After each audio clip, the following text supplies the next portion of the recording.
Chapter 880. The living room of the warmly and luxuriously decorated villa shone with all kinds of lights and shadows. The lights in the living room were dimmed. On the huge projection screen that almost occupied the entire wall, all kinds of pictures kept flickering. Yellow sand fluttered in the air. An explosion of raging flames. Domineering sword light. His Majesty sat on the sofa and watched these pictures. He had been silent for a long time. Jiang Guochu sat on the sofa on the other side with a solemn face. From time to time, he glanced in the direction of His Majesty with undisguised curiosity. On the screen was the picture of the Desert War. From beginning to end. It sounded like nothing, but in fact, it was shocking enough. The Jiang family of South America naturally had its own information channels in Zhongzhou State. Not only the Jiang family of South America, but also Jifeng Sword Training School in East Island had its own pawns that had been operating for many years. But unsurprisingly, they couldn't get any video images about the Desert War at all. It was said that those who were qualified to pay attention to the Desert War could be regarded as leaders of Zhongzhou State. In terms of authority, they had reached the level of Zhongzhou State councillors. Under normal circumstances, it was impossible for countries and forces in the world to cultivate their pawns to such a level. But His Majesty could directly watch everything about the Desert War, including all the details. What did this mean? And this kind of watching was not the video that was obtained afterward. The picture on the screen was a little delayed, but there was no doubt that it was a real live broadcast. This also meant that His Majesty had at least one councillor's connections in Zhongzhou State, and he had enough influence to let this councillor bear all the risks for him. For the Jiang family of South America, this news was even more important than the shocking sword stroke in the video. "Your Majesty!" Moraid suddenly called out. In the middle of the sofa, His Majesty gave a faint and watched the sword stroke in the video over and over again. The Desert War was over. But he kept playing the picture of that moment, over and over again. "What should we do now?" Moraid's tone was a little hesitant. The operation of the alliance of several forces to infiltrate Beihai had reached the final stage. The final battle was imminent, and the whole dark world was waiting for the result. But now Li Tianlan left the desert directly. The minister of the army headquarters personally took him back to Yuzhou. This attitude could not be more obvious. What was worse was that Li Tianlan might have stood by and watched the game between Zhongzhou State and Beihai, but after the blockade, Li Tianlan and Beihai would definitely join hands. Whether it was the termination plan, the blockade action, or the large number of elites of the nightmare troop who died in the desert, Li Tianlan and Chen Fangqing were destined to be irreconcilable enemies. This kind of personal grudge was magnified countless times at the most critical moment. Not to mention how Li Tianlan would retaliate against Chen Fangqing. At least now the more Chen Fangqing wanted to do something, the less likely Li Tianlan would let him do it. The 100,000-strong army moved majestically, but the blockade did not last more than 2 days. They expected the blockade to last at least half a month. The time difference meant too many things. Moraid didn't know whether to say that the Beijiang military region was incompetent or that Emperor Dong's palace was too strong. In short, the result was there. Emperor Dong's palace, which had suffered heavy losses, had found its real core. In the next decisive battle in North Sea, they would also face Li Tianlan, and even face that sword. Moraid couldn't block that sword. He didn't want to find any reason or excuse, and there was no need. He really couldn't block it. He was now only half a step away from the peak of the invincible realm. Even if he could take this half a step in this period of time and become a real expert at the peak of the invincible realm, he still couldn't block that sword. Even if he had the Pope's coronation, even if he was really at the peak of the invincible realm, Gu Qianchuan's death was still vivid in his mind. Moraid could be sure that at that moment, no matter if it was Gu Qianchuan or other experts at the peak of the invincible realm, as long as they stood in that position and faced that sword light, there would be no possibility of survival. "Are you afraid?" His Majesty lowered his head, looked at the sword light shuttling in the screen, and chuckled. The video had been played in slow motion.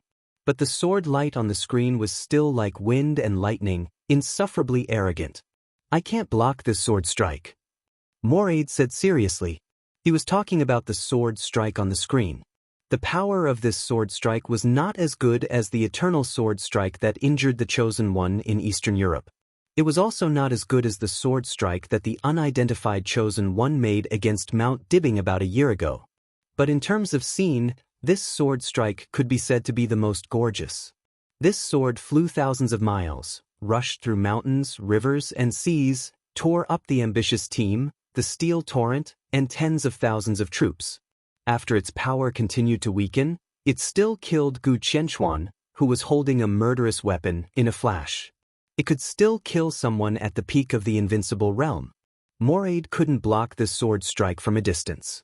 If it was a sword strike at a close distance, he couldn't block it.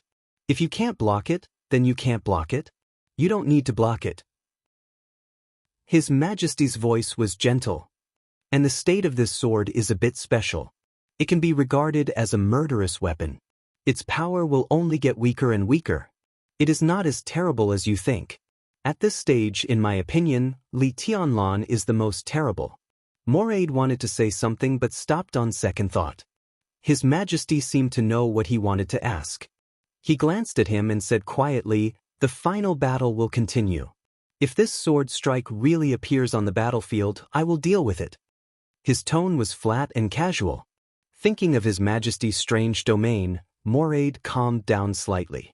His Majesty's finger gently slid across the screen, and the sword strike was played back again, tearing apart heaven and earth, moving forward with indomitable will.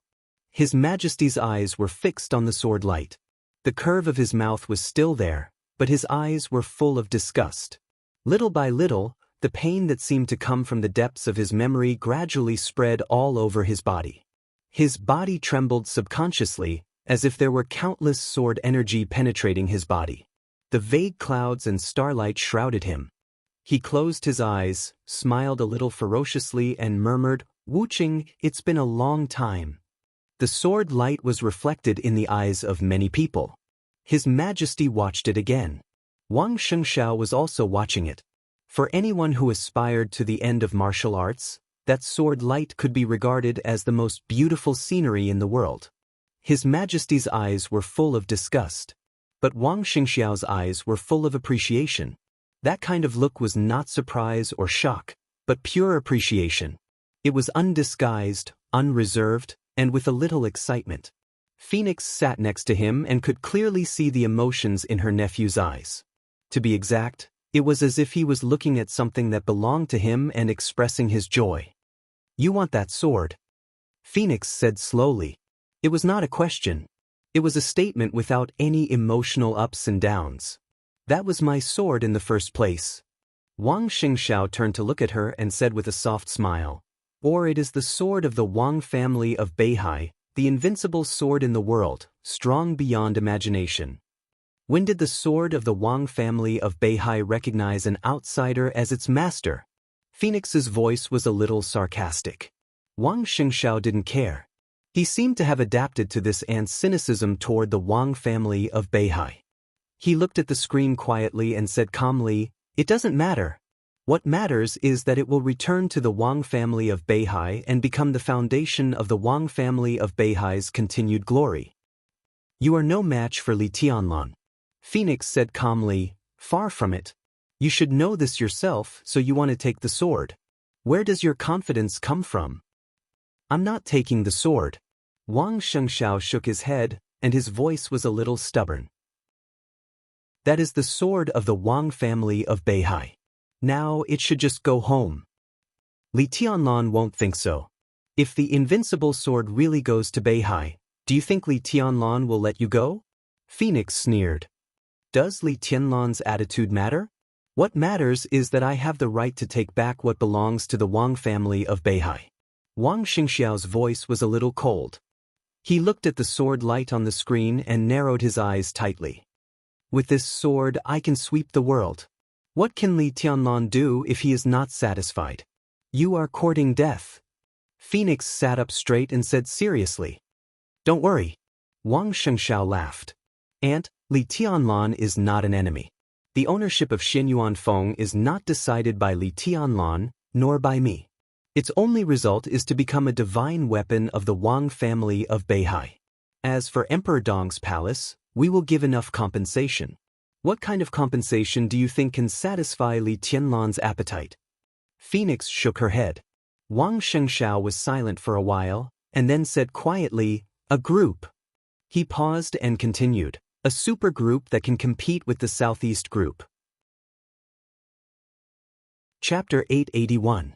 It was snowing all over Yuzhou. The heavy snow had been falling from last night to nearly noon, and it had become an extremely rare snowstorm in Yuzhou in recent years.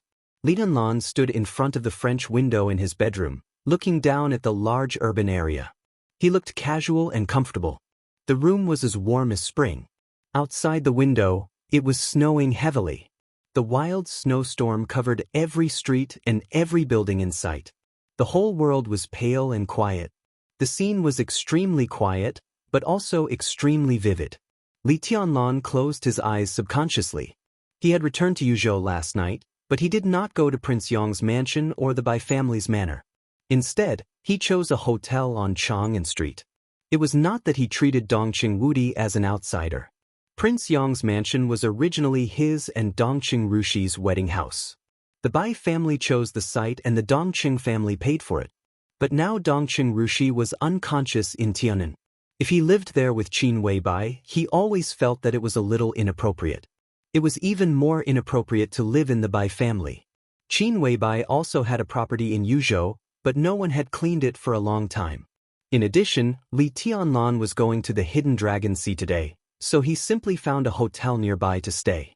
From Beijiang to Yuzhou, it was thousands of miles away in one night.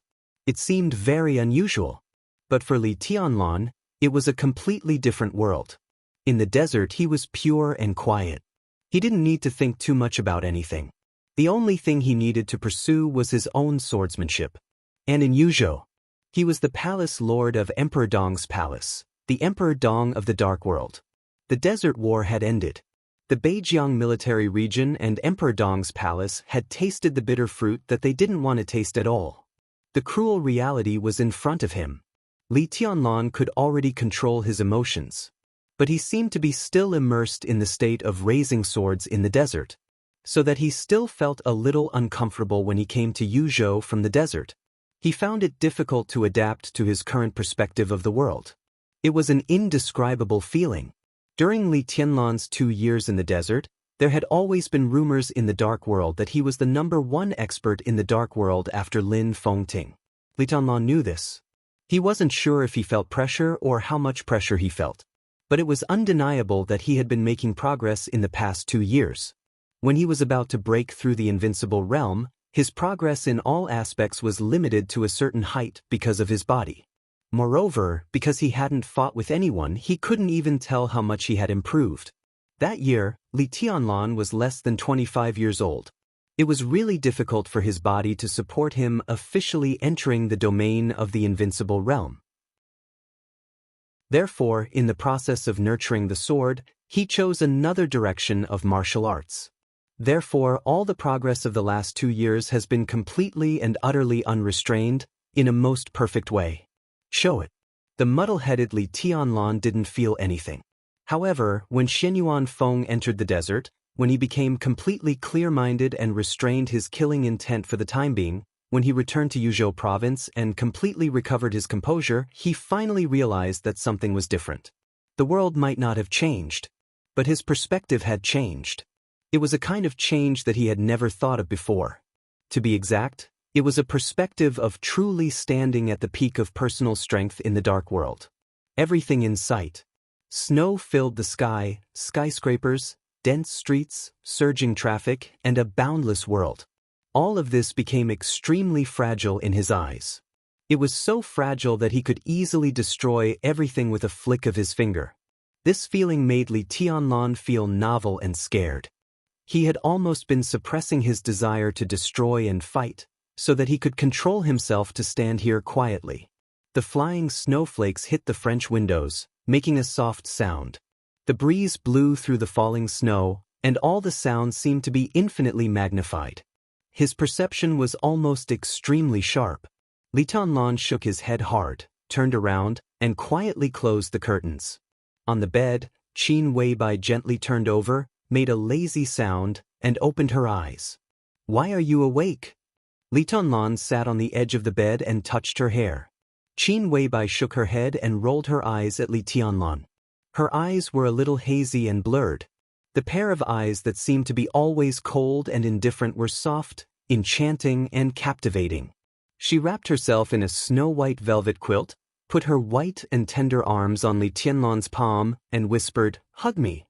Li Tianlan took off his pajamas, got back into the quilt, and hugged the soft and light body beside him. Qin Weibai rubbed her face against Li Tianlan's chest and murmured, "I dreamed." "Dream?" Li Tianlan reached out and gently pinched Qin Weibai's ear and asked casually. A natural and rich fragrance filled the room. His body was so relaxed that he didn't even bother to move for a while. "I dreamed that you dumped me and told me to get out. You said you never wanted to see me again." Qin Weibai subconsciously hugged Li Tianlan, as if still immersed in the dream. Her voice was a little aggrieved and pitiful. "Ridiculous." Li Tianlan's palm made a crisp sound in the white velvet quilt. He didn't promise anything, but just laughed and scolded, "Am I a fool in your dream?" "Who knows?" Qin Weibai gently bit Li Tianlan. "Maybe I'm tired of playing."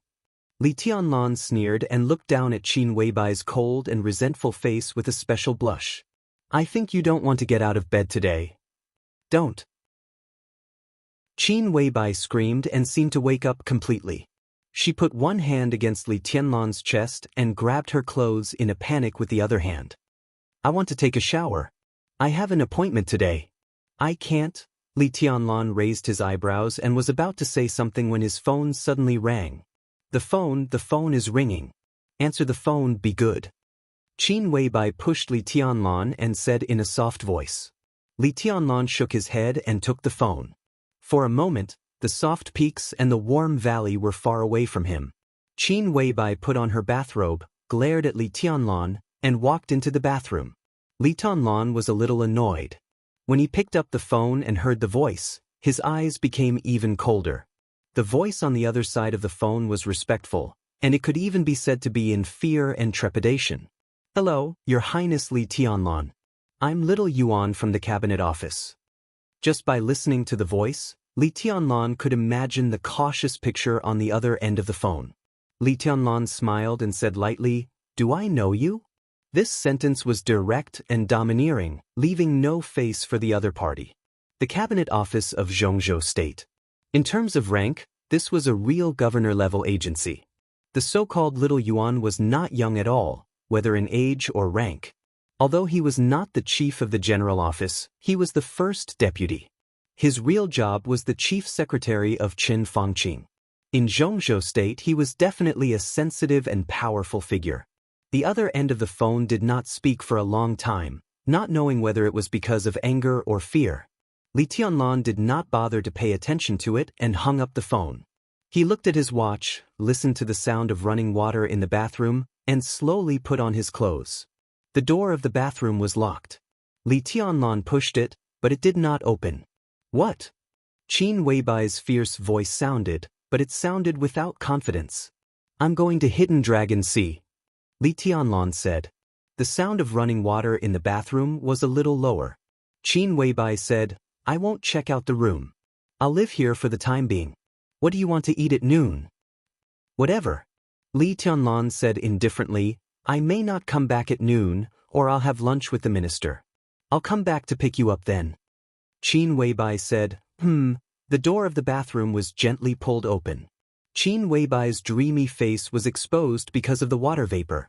She looked at Li Tianlan and said seriously, "Li Huaqing's conditions won't be low, but his bottom line won't be too high either. Stick to what you should." "I know." Li Tianlan pinched her little nose and turned to go out. The phone rang again when he closed the door. It was still the same number. Li Tianlan thought about it and pressed the answer button. "Your Highness Li Tianlan, I'm Yuan Shi from the Cabinet Office of Xianxia State. Here's the thing. The Prime Minister has something to talk to you alone. It's 10:20 in the morning. The Prime Minister has half an hour. Please don't be late." The voice on the phone, which had been cautious not long ago, became righteous, but it was a little trembling. Li Dunlan twitched the corner of his mouth and said coldly, "I don't have time. Let him wait." Chapter 882. Ma Si sat quietly in the lobby of the hotel and looked down at his watch from time to time. He casually responded to the flattery of the hotel general manager with a nervous expression. The hotel had been cordoned off an hour ago. The lobby was quiet and seemed a little cold. A few essential staff members stood carefully at their posts, occasionally sneaking glances at their boss. They didn't know Ma Si, but looking at the cautious attitude of their boss, even a fool knew that this seemingly strange middle-aged man was absolutely a big shot. However, such a big shot would also wait for someone, and he had been waiting for nearly half an hour, which made everyone curious. The hotel general manager, who had been carefully accompanying Ma Si, was even more curious. He was curious and a little afraid. Yuzhou was full of high-ranking officials and people with great power. Ma Si's rank was far from the highest in Yuzhou, but looking at the whole Zhongzhou state, there were few people who were qualified to make Ma Si wait here without any temper. The first deputy director of the Zhongzhou State Office of Public Affairs. With this identity, there was no need to say anything at all. It was not the Zhongzhou State Cabinet Office of Public Affairs, nor the Zhongzhou State Army Headquarters Office. It was simply the Zhongzhou State Office of Public Affairs, an institution at the level of a counselor. The so-called first deputy director could be said to be the first secretary of Zhongzhou State. How many people in the whole Zhongzhou State were qualified to make him wait here, the first secretary of the president? The hotel general manager had carefully recalled many times, but he couldn't remember which immortal came to his hotel. "Director Ma, do you need to rush him? You are so busy every day, so..." The boss smiled and was careful. He naturally knew that the person who could make Ma Si wait here must have a powerful background, but at least he should express his attitude. Ma Si's nervous face eased a little, and he shook his head with a smile. "No, I'll be here soon." He looked down at his watch again. It was 9:40. He shook his head and gave a wry smile. It had been more than 40 minutes since the meeting time, and he hadn't even received the person. The president was also self-restrained, and he hadn't rushed him until now. The boss nodded and said with a smile, "Recently, the shop has launched a new type of black tea, which tastes good. I'll ask someone to send it over and you can have a taste." Ma Si nodded indifferently. Just as she was about to say something, the elevator door not far away slowly opened, and a young man who looked no more than 24 or 25 walked out unhurriedly. Ma Si bounced up like a spring, and a warm and respectful smile appeared on her face. He jogged away from his seat and stretched out his hands from afar. His feet moved like the wind, and his smile became more and more enthusiastic. The CO stared at this scene with his mouth agape. He subconsciously stood up and didn't know whether he should step forward or not. Ma Si's face was already smiling like a flower. His attitude was even more exaggerated than when he was with the president. "Your Highness, hello, I am Ma Si." Ma Si walked quickly to Li Tianlan and stretched out her hands. Li Tianlan shook hands with him casually and said, "Hello, Ma Ting. Sorry to keep you waiting." Not long at all. I just arrived too. It's snowing heavily today, so the road conditions are quite average." Ma Si said insincerely and held Li Tianlan's palm with both hands. Feeling his enthusiasm, Li Tianlan gave him a playful look. Ma Si's smile became more and more respectful, and he even bowed slightly subconsciously. His position might not be at the core, but there was no doubt that he was the person who could see the core clearly. As Li Huaqing's secretary, he knew the cause of a series of things and the process of all things. As for the ending, because it didn't happen, he couldn't speculate, but he already knew his leader's choice. Li Huaqing refused to continue to cooperate with Chen Fangqing. At this point, Chen Fangqing might still want to continue to be crazy, but no one dared to continue to play with him. The situation was imminent. What Li Huaqing wanted to do most now was to stabilize the already precarious situation. Li Huaqing wanted to stabilize the already precarious situation. The suppression of Beihai should be stopped. At the same time, Emperor Dong's palace and Li Tianlan should also make enough compensation to reach a new balance. Balance was compromise. Since there was compromise, There must be sacrifice. Chen Fangqing, who launched the termination plan, blocked the desert prison, and directly caused the death of tens of thousands of people, would naturally become a sacrifice. The whole prince group would even struggle because of this. Now there was less than a year before the election. At this critical point, the prince group would suffer unprecedented losses, even greater than the loss of Emperor Dong's palace in the desert. The Southeast Group and the Special Warfare Group, who had been holding back their anger, were eyeing covetously. Since the academics compromised, they would not give up the benefits in their hands. As for Ma Si, he naturally hoped that he could get a piece of the cake. He was Li Huaqing's secretary, and his predecessor had been sent to a province in the northwest 2 years ago. It could be said that he was a real border commander. In this election, whether Li Huaqing was re-elected or not, he would generally be sent to a position with real power. Before this election, there would be a huge exchange of interests. His name would definitely appear on the list of the academics, and he would be familiar with Li Tianlan. At that time, whether Li Tianlan would support him or not, as long as Li Tianlan did not object, Ma Si's future would be bright. Ma Si was a little emotional. He looked at Li Tianlan with full awe in his eyes. Today, this young man, who was less than 25 years old, was really important in Zhongzhou State. The Li family, the Tianan Freedom Corps, Sai City, the Giant Group, the Wang family of Beihai, the Lin clan, and even a part of the power of the Purgatory of Heaven capital, all the winds and clouds gathered on Li Tianlan. Ma Si thought of the lieutenant general in the Beijiang military region who died in the hands of Li Tianlan. He thought of what Li Tianlan said to the microcamera before the lieutenant general died. That was a sentence that everyone was destined to never forget. If I really leave Zhongzhou State because of this, it is not that I betrayed Zhongzhou State, but that Zhongzhou State betrayed me. If Zhongzhou State does not betray me, I will not betray Zhongzhou State. Li Tianlan might have been reluctant to say this before, but now he had enough qualifications. The combat capability standing at the peak of individual force, the future that could almost unify the dark world in the future, the thriving Emperor Dong's palace, the dense network of relationships, combining all these, Zhongzhou State had to consider the consequences of losing Li Tianlan. It was not a question of whether it could bear it. It was a question of whether it was willing to bear it. If Emperor Dong's palace and Li Tianlan did not break through the blockade of the desert prison, it might be another story. But now Li Tianlan appeared in Yuzhou. In order to stabilize the new balance, Zhongzhou State must give Li Tianlan an explanation. Even the entire prince group had to give him an explanation. Ma Si's body trembled. Thinking of the coming wind and rain, his scalp was numb, and his whole body was trembling. Don't be nervous. Li Tianlan narrowed his eyes. Let's go now. Don't let the president wait too long.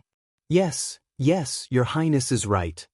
Ma Si took a deep breath, bent down and said with a smile, Your highness, please. Li Tianlan nodded and walked in front of him as if it was a matter of course. The boss of the hotel stood there and wanted to go forward, but he did not dare. His body was stiff, and he bent down subconsciously, feeling a little embarrassed. Your highness, this is the general manager of the hotel. If you have any requirements, you can tell him. Ma Si introduced him with a smile in a low voice. Your highness? What kind of strange title is this? The boss was at a loss for a moment. Li Tianlan glanced at him and nodded.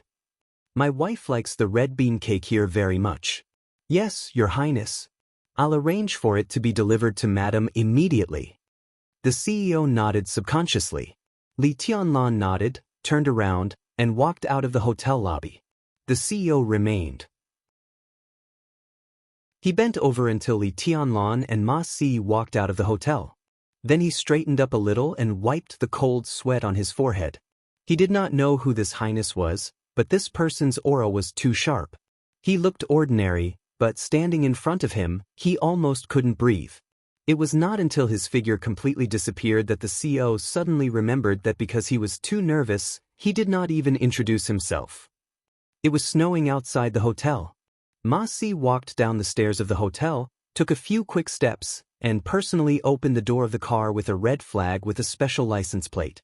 Li Tianlan sat inside and looked at the wind and snow outside the window in silence. The hotel was not far from the hidden Dragon Sea. Ma Si carefully chatted with Li Tianlan for a while and found that Li Tianlan was not in the mood to chat, so he turned on the stereo in the car. Before the music was finished, the car had slowly entered the hidden Dragon Sea. The hidden Dragon Sea was covered with silver, but the road had been cleared. The car stopped in front of Xianxia Pavilion, and Li Tianlan's eyes were fixed on the front door of Xianxia Pavilion. Li Huaqing was standing there with an easygoing smile and seemed to be enjoying the snow. Whether it was enjoying the snow or something else, he stood here at this time, which could be said to give Li Tianlan enough face. Ma Si quickly opened the door for Li Tianlan. Li Tianlan took a deep breath and walked out of the car. Tianlan is here. Li Huaqing smiled gently and waved to Li Tianlan. President.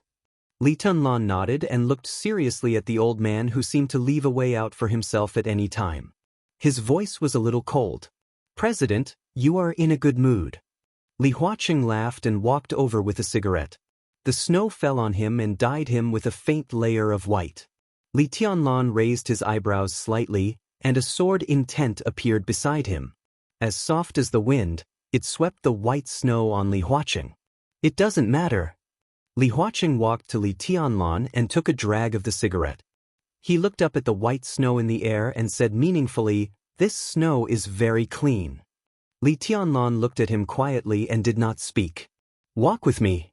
Li Huaqing patted Li Tianlan on the shoulder and stepped forward. Let's have a casual chat and have lunch together. Li Tianlan followed Li Huaqing and said flatly, I'm not here to have a casual chat. Li Huaqing nodded and smiled. Then what do you want to talk about? About Zhongzhou State. Li Tianlan looked at Li Huaqing. I don't know if I am qualified. Li Huaqing was silent for a while and said softly, I remember you said 2 years ago that you are the overall situation of Zhongzhou State. I said it before I went to the desert. Li Tianlan said flatly, you said that I would be qualified to say this after I came out. Now I came out and my view has not changed. From now on, I am the overall situation of Zhongzhou State. So, Li Huaqing's voice was a little vague in the wind and snow. You're a good president. Li Tianlan said calmly, even now, I have no hostility to you. In your position, you are more qualified to say this than me. But you are not the overall situation, but the person who controls the overall situation. You have done a lot of things for Zhongzhou State and indulged a lot of things, such as the Wang family of Beihai and Qinfangqing. This may be the overall situation in your eyes. But now, I am standing here. In the future, Zhongzhou State should also take me as the most important. His voice paused and his tone became extremely tough. This is not a discussion. This is my request. The person who controls the overall situation. Li Huaqing was silent for a long time before he laughed softly. His tone was a little complicated, and the question was extremely sharp. He looked into Li Tianlan's eyes and asked directly, Can I control you? Li Tianlan's voice was as calm as water, without any ups and downs. He said something he had said before. Zhongzhou State does not betray me, and I will not betray Zhongzhou State. Chapter 883. Li Huaqing looked at Li Tianlan thoughtfully, and his eyes were as deep as desire. He had heard this sentence before. Li Tianlan said it in Eastern Europe, and it soon reached his ears. At that time, Li Tianlan said it reluctantly. But now he really had this qualification. That was the problem. It was not a question of whether Li Tianlan could say it or not, but whether he had this qualification. There were many reasons for love, but it was absolutely impossible to let it down. From an individual standpoint, everyone was very patriotic, but the premise of patriotism was that the country everyone loved had never let him down. Countless policies, constantly promoted reforms, and public opinion propaganda were like rays of light, radiating to all parts of the country. Everyone's life was getting better and better, and the country was getting better and better. This virtuous cycle led to the prosperity of Zhongzhou State today. For the vast majority of Zhongzhou State people, the country might owe something, but it would never let anyone down. Ordinary people were the same. So was Li Tianlan. He now stood at a high place and had the qualification to stand at a high place. Naturally, he also had the qualification to ask Xianxia State not to let him down. Whether he betrayed Xianxia State or Xianxia State betrayed him, when the follow-up effects continued to ferment, it would evolve into a disaster that swept the entire Xianxia State. He had too many things. Behind him also represented too many things. Just like what he said himself. From now on, he was the overall situation of Xianxia State. Li Huaqing was the president of Xianxia State and the most qualified person to represent Xianxia State. Li Tianlan repeated this sentence again in front of him, and the meaning was already very obvious. You don't let me down, and I won't let you down. To put it bluntly, you have to support me this time. Li Tianlan's expression did not change at all. The two were less than 2 meters apart. Through the wind and snow, Li Huaqing could clearly feel the other party's fierce and almost tough attitude. It was like flying snow in winter falling on his face, with a slight tingling. The Prime Minister is really too impulsive. Li Huaqing was silent for a while and said softly. Li Tianlan turned his head and glanced at him. The other party's voice was very soft. But he knew very well that this was Li Huaqing's official statement. He had this attitude in private, and when he left Hidden Dragon Sea later, Li Huaqing's statement to the outside world would also be the same. The next turmoil in Xianxia State would also start from this sentence. This isn't just impulsive. Li Tianlan said flatly, this is a crime. His so-called impulse directly buried the most elite troops of Emperor Dong's palace in the desert, and tens of thousands of soldiers in the Beijiang military region became souls of the dead.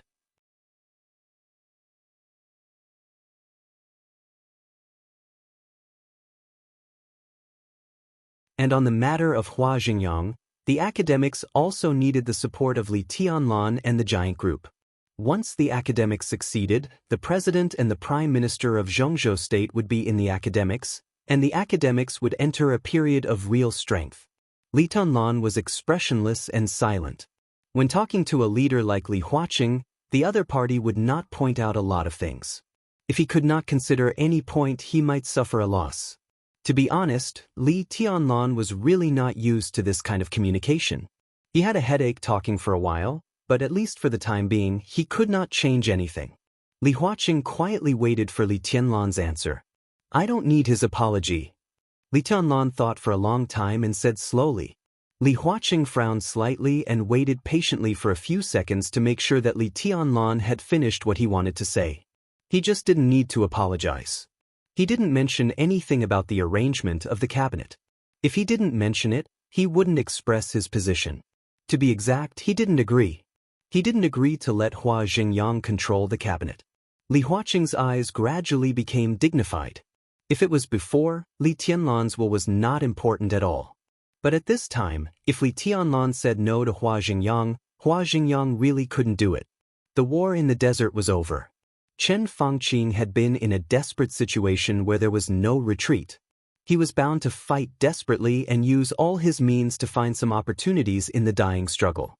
Under such circumstances, Li Tianlan not only had the full support of the giant group behind him, but also the Wang family of Beihai, who wanted to stabilize the situation with the help of Li Tianlan and Emperor Dong's palace, would also agree to Li Tianlan's request.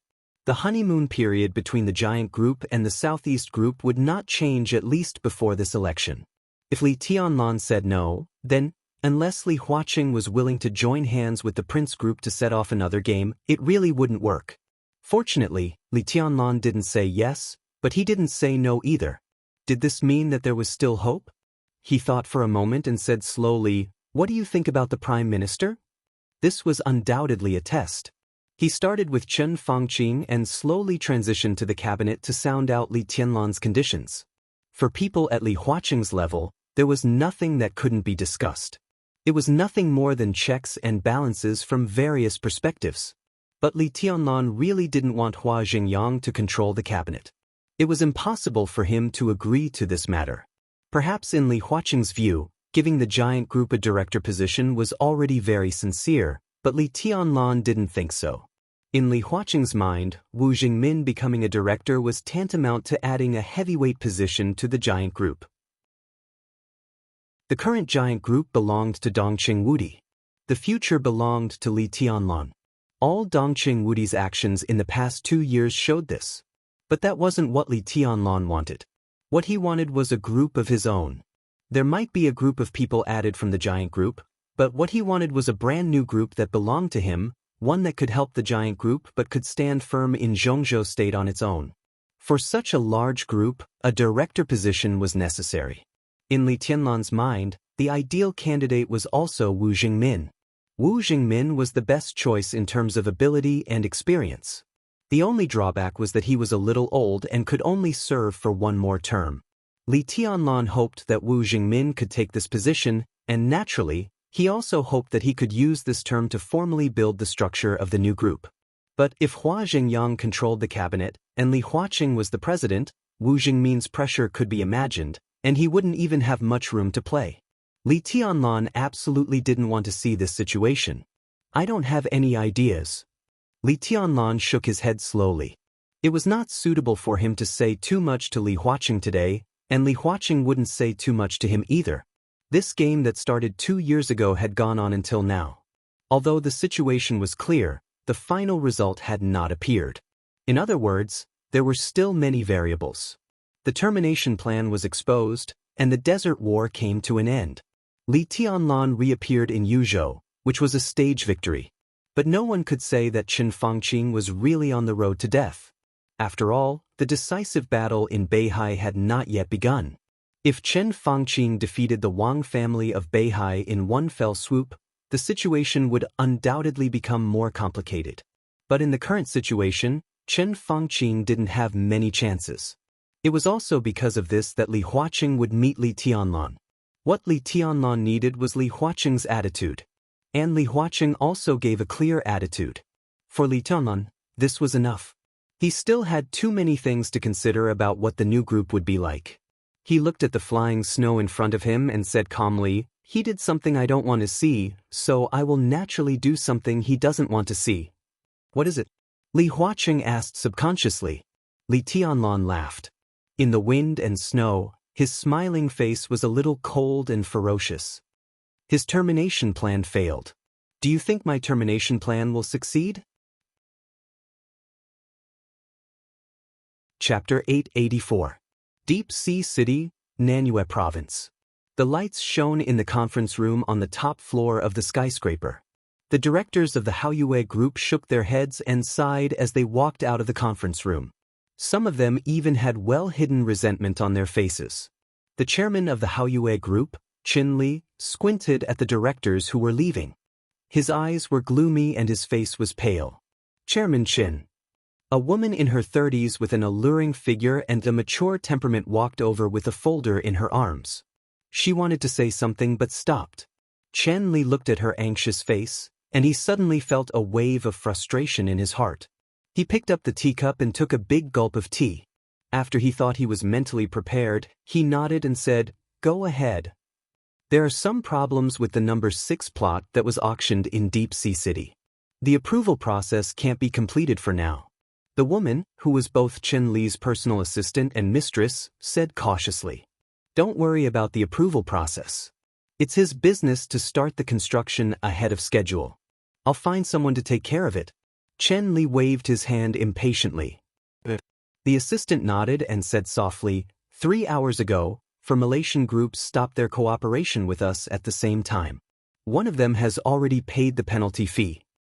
Malaysian. Chen Li's eyebrows twitched. His eyes were cold and gloomy. However, he was indeed under a lot of pressure. He could only shake his head and say, "What else?" "Many of our subsidiaries were seized in the morning. Liaodong's Snow Mountain Heavy Industry, Zhongyuan's Xianxia Real Estate, Jiangzhi's Red Flag Entertainment, Tian Fu's Yuanhua Group, and..." Chen Li suddenly raised his head and stared into the secretary's eyes. He seemed to be in disbelief and asked, "Where?" Tian Fu's Yuanhua Group." The assistant obviously knew what Chen Li was asking and gave an accurate answer again. Her face was a little pale. Chen Li was silent for a long time. Tian Fu's Yuanhua Group. Tian Fu Province. This was the birthplace of the Haoyue Group. The Prime Minister, Chen Fangqing, had set up the Haoyue Group when he was the deputy governor of Tianfu. The headquarters of the Haoyue Group was currently located in the Nanyue province, but they had never given up on the management of Heaven's Sanctum. This was a behemoth with a market value of more than 300 billion Zhongzhou dollars. Among all the private enterprises in Zhongzhou State, Haoyue Group could be said to be one of the strongest hegemons. Its industries were spread across dozens of countries around the world, and it could make its voice heard in every province of Zhongzhou State. Central Plains, Liaodong of course, Chunli could understand that the subsidiary companies in Zhujiang and other places were in trouble, and he was mentally prepared for it. But Heaven's Sanctum? How could this be? The Yuanhua Group was the most important subsidiary of the Haoyue Group in Heaven's Sanctum, as well as a huge source of tax revenue for the entire Heaven's Sanctum. Just what kind of determination would make the Heaven's Sanctum decide to cut down this cash cow? Chen Li subconsciously took out his phone and wanted to make a call. However, when he opened his contact list, he paused. The assistant couldn't help but take a step forward and said hesitantly, "President Chen." Chen Li turned around and looked at him expressionlessly. "Did something happen to the Prime Minister?" The assistant's voice was cautious. The corners of Chen Li's mouth twitched, revealing a bitter smile. Accident? He didn't know whether it was an accident or not.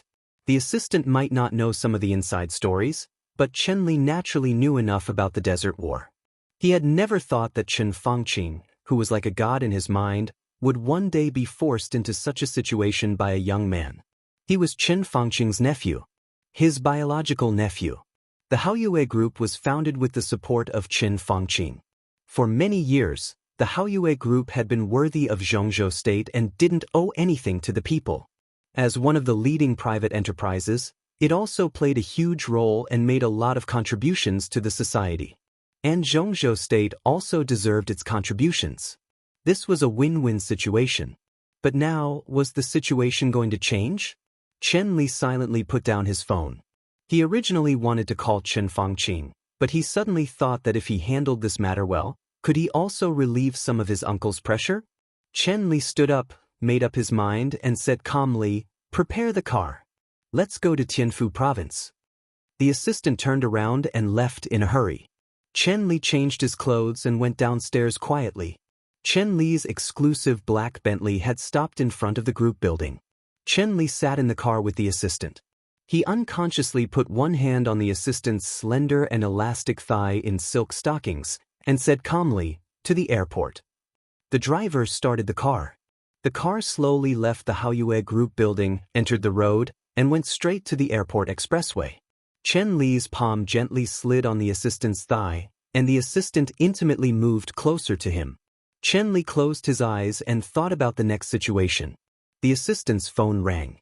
She picked up the phone. After listening to a few words, her charming face suddenly became a little ugly. "Director Chen." She gently twisted her body. "What's wrong?" Chen Li opened his eyes. But he didn't hear the answer. The assistant's rosy and beautiful little mouth was moving, but all the sounds were completely drowned out in an instant. The ear-piercing whistle occupied all of Chen Li's hearing. The Bentley passed by the intersection.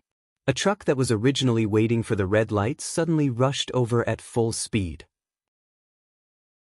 The engine, which was obviously specially modified, instantly raised the horsepower of the truck to the limit.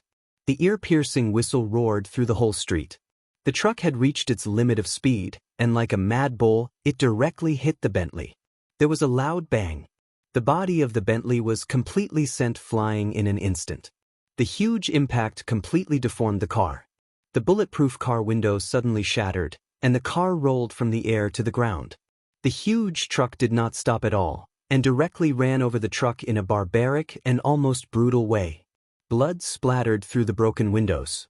The weight of the truck caused the fuel tank to burst.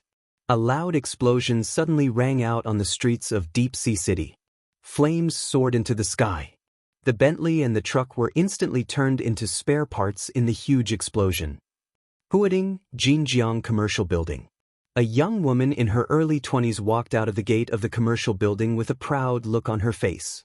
Behind her, two young men with impeccable height and appearance followed her, one on the left and the other on the right. Each of them was carrying countless bags of various sizes.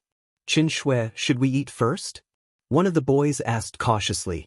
The woman named Qin Shui was not very beautiful. She was ordinary, but her aura was extremely arrogant. Behind her were two handsome men who could drive countless girls crazy in any university. Against the backdrop of a lot of luxury goods, she walked in front like a noble palace master, or rather, a powerful queen. Tired? Qin Shui turned the car key in her hand. Looking at the two so-called Prince Charming behind her, a strange light flashed in her eyes. Not tired. The two boys smiled along, but their smiles were a little reserved. Let's go to Park U. Qin Shui stretched, squinted her eyes and smiled.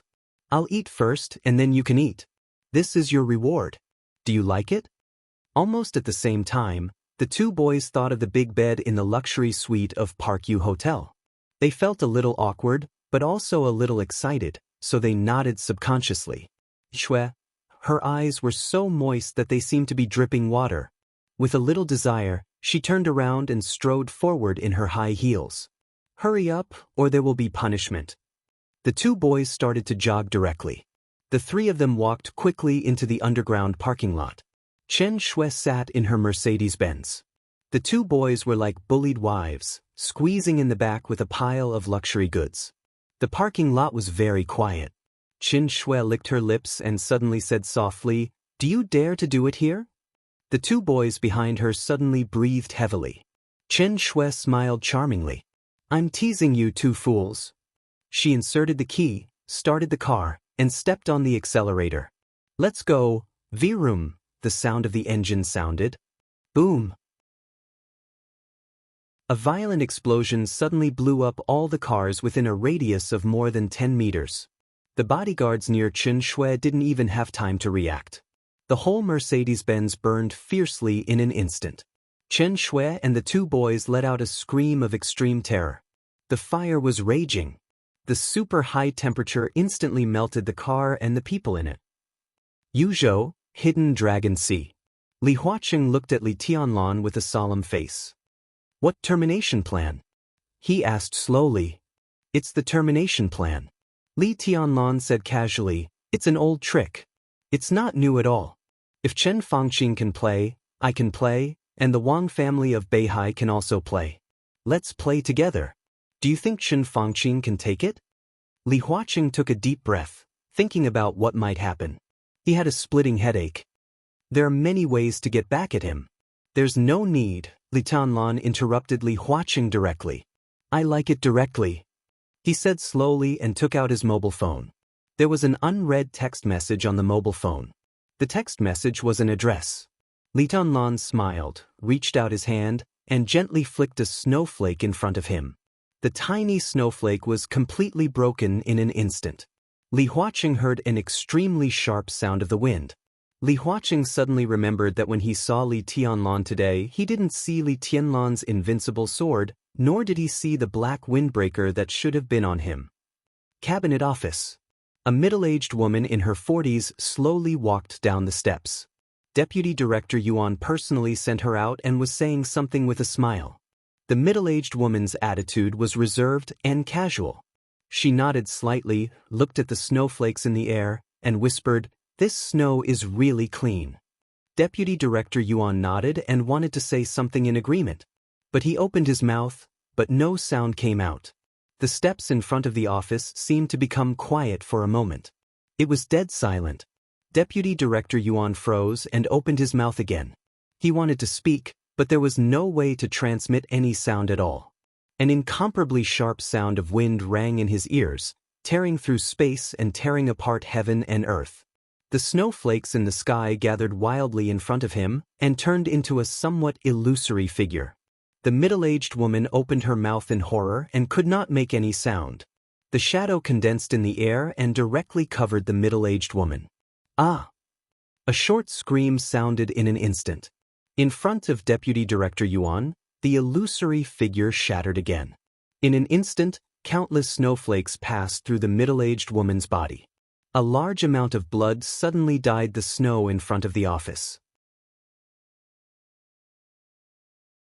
Chapter 885. What are you doing? Li Huaqing suddenly had an ominous premonition in his heart. Li Tianlan was standing beside him, but his mind was full of the sound of wind that Li Tianlan had just flicked his fingers. It was fierce and austere, which seemed to penetrate the whole city. I'm chatting with you. Li Tianlan smiled. But now there's nothing to talk about. Li Huaqing stared at Li Tianlan closely. He always felt that things would not be so simple, but he didn't know what was wrong. Suddenly, the phone rang. Li Huaqing's expression tightened. He subconsciously took out his mobile phone and looked at the number.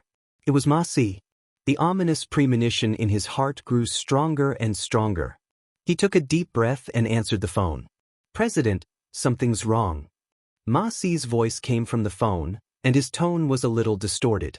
It was a very complicated tone, which included shock, fear, excitement, worry, and disbelief. Li Huaqing had a headache. He glanced at Li Tianlan, who was still standing beside him calmly, and said in a low voice, "Speak." Half an hour ago, Chen Li, the chairman of the Haoyue Group, was involved in a major car accident on his way to Deep Sea Airport and died on the spot. 25 minutes ago, the car of the Prime Minister's granddaughter, Chen Shui, exploded.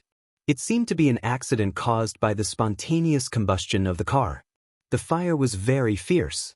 Chen Shui was in the car and couldn't escape. Li Huaqing's body shook violently.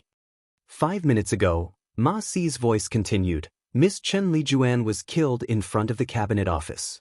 There was no murderer at the scene. According to Deputy Director Yuan, Ms. Chen was pierced by a snowstorm and riddled with holes. Li Huaqing's arm trembled slightly. The Haoyue Group had been jokingly called Qin Fangqing's cash cow. The chairman, Chen Li, was Chen Fangqing's nephew. Half an hour ago he died. In recent years, Chen Shui was also famous in the young circle of Yuzhou and Hui. Although the eldest daughter of the younger generation of the Chen family was absurd, she was deeply doted on by Chen Fangqing.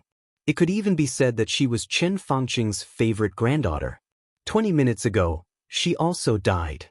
Chen Lijuan, Chen Fangqing's second daughter, was the chairman and general manager of a large state-owned investment group in the southwest of Zhongzhou State. She enjoyed the treatment of a governor. In a small circle of the Prince Group with Chen Fangqing as the core, Chen Lijuan's identity was extremely sensitive. 5 minutes ago, she also died. Pierced by the wind and snow? Li Huaqing felt the wind and snow falling on his body and cursed in his heart. What kind of messy cause of death was this? His phone kept ringing. Li Huaqing hung up and looked at the phone screen. Countless notifications popped up at the same time. Major search engines, social media apps, and news websites in Zhongzhou State began to push the news almost at the same time. At 10:40 a.m., Haoyue Group's chairman, Chen Li, passed away in a car accident. For details, click. Chen Lijuan's murder happened too quickly. Chen Shui's matter seemed relatively simple. The death wish of the Haoyue Group's chairman, Chen Li, had undoubtedly become a breakthrough point. Looking at this message, Li Huaqing felt like he was looking at an extremely dangerous storm that could devour everything. There was no doubt that this was Li Tianlan and Wang Xingxiao's counterattack. Precise, ruthless, and brutal.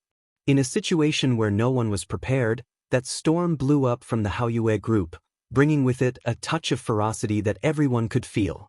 Li Huaqing suddenly turned his head and looked at Li Tianlan. Did you do it? Li Tianlan was also looking down at his phone. The giant group and the southeast group joined hands, so the resources they could use were unimaginable. Countless media outlets were crazily pushing the news of Chen Li's death. This was indeed a counterattack. But it was just the beginning of the counterattack.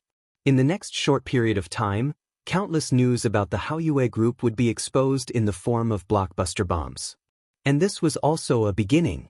Li Tianlan put his phone back in his pocket, smiled, and said slowly, I'm here. Chen Li died in Shanghai City, thousands of kilometers away. Do you really think I'm an immortal? I'm not talking about Chen Li. Li Huaqing stared at him closely. He could be sure that Chen Li's death was not done by Li Tianlan. That was not Li Tianlan's style. What was Li Tianlan's style? It was blatant. For example, he would destroy the Tang family and slaughter the Qi family. He would not hide it at all. Chen Li's car accident and Qin Shui's death were perfectly arranged. It was the kind of perfection that no one could find any clues at all.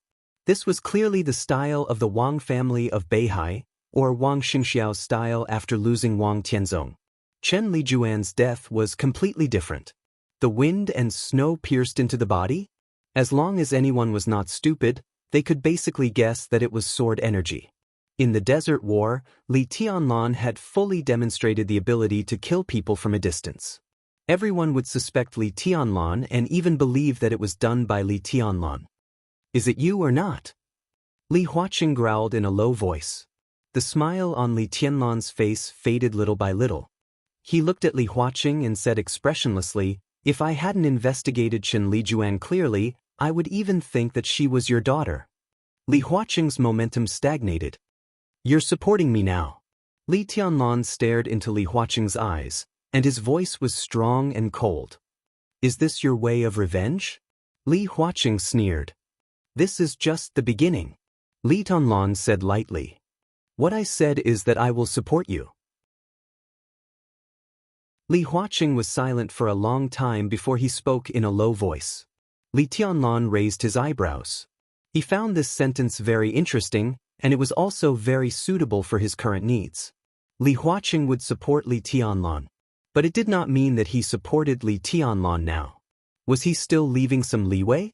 Waiting for the result of the final battle in Beihai? Was there still hope for Qin Fangqing? Li Tianlan smiled. Then he said calmly, "This is your style. How to support you is something I need to consider. Tianlan, remember your identity. You are from Zhongzhou State and the biggest reliance of Zhongzhou State in the next few decades in the Dark World. After all, the Prime Minister is the Prime Minister. His family should be protected. Don't break the rules, otherwise." "Are you threatening me?" Li Tianlan interrupted Li Huaqing's words and laughed strangely. Li Huaqing frowned. "This is not a threat. The rules, what are the rules? Tell me what rules." He took a step forward and approached Li Huaqing. When the plan termination was launched, who told Qin Fangqing the rules? When the plan was exposed, who told Qin Fangqing the rules?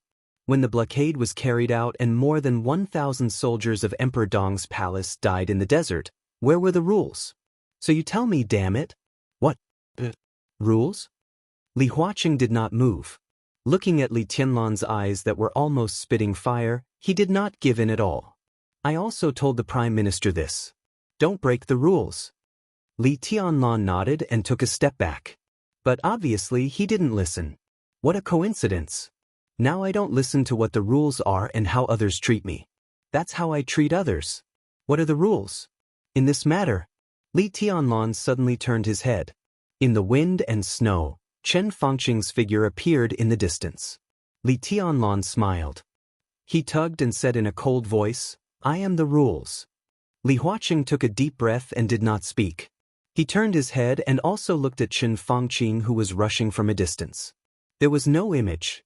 It seemed that because he was in a hurry to go out, Qin Fangqing did not even have time to put on a coat.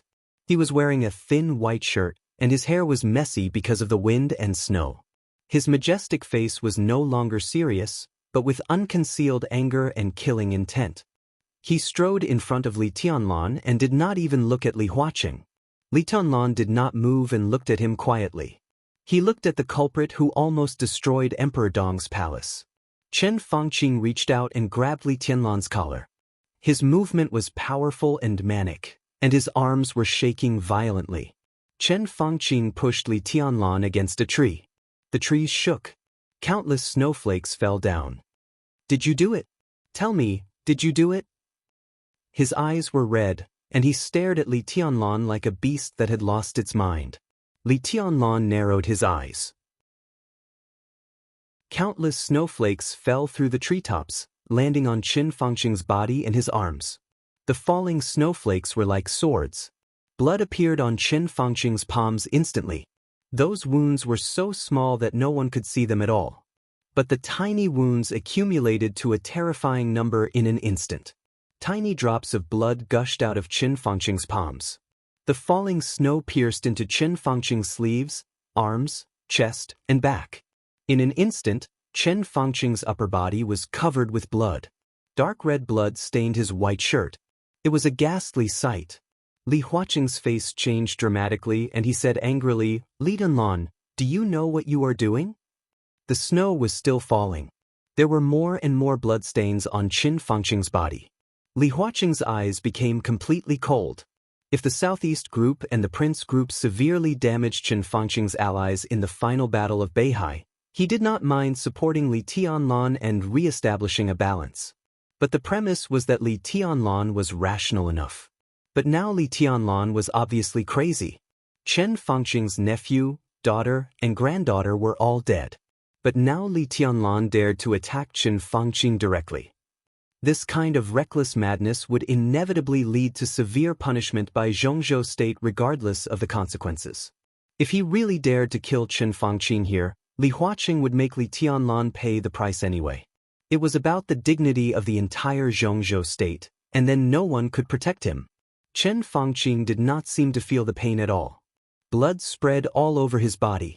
He felt the small wounds on his body. The wind and snow pierced into his body with blood, and the wounds kept spreading. It was like his daughter's death in front of the Office of Official Affairs. There were thousands and tens of thousands of wounds. "It's really you? It's really you." Chen Fangqing clutched Li Tianlan's collar tightly, and his eyes became more and more ferocious. Li Tianlan looked at him quietly. The wind and snow were still falling. It fell on Chen Fangqing. But the sword intent in the wind and snow had disappeared without a trace. Li Tianlan was expressionless, but his eyes were full of mockery. He did not intend to kill Chen Fangqing. Even if he was really crazy, he would not dare to do so. But he made countless wounds on Chen Fangqing that were exactly the same as those on Chen Lijuan. It was like he was proving something. This was Li Tianlan's style. It was a flagrant and domineering style. "Let go." He looked at Chen Fangqing and said mockingly, "Do you want to die?" Chapter 886. Chen Fangqing's family was not prominent, but it was not grassroots either. His family background was neither high nor low. From childhood to adulthood, he went all the way from the grassroots to the position of prime minister. In this life, he had encountered many threats. But no one had ever asked him if he wanted to die. Li Tianlan's eyes were cold and indifferent. That touch of mockery flashed in his pupils, and then it turned into a faint but extremely real killing intent. Chen Fangqing trembled all over, and it could even be said that he was trembling all over. It was not fear. It was extreme anger. His eyes were red, and he said word by word, "Do you dare to kill me?" He grabbed Li Tianlan's collar tightly and sneered, "Come on, kill me. I want to die now. Come and kill me. You don't have to be in such a hurry to die." Li Tianlan said seriously.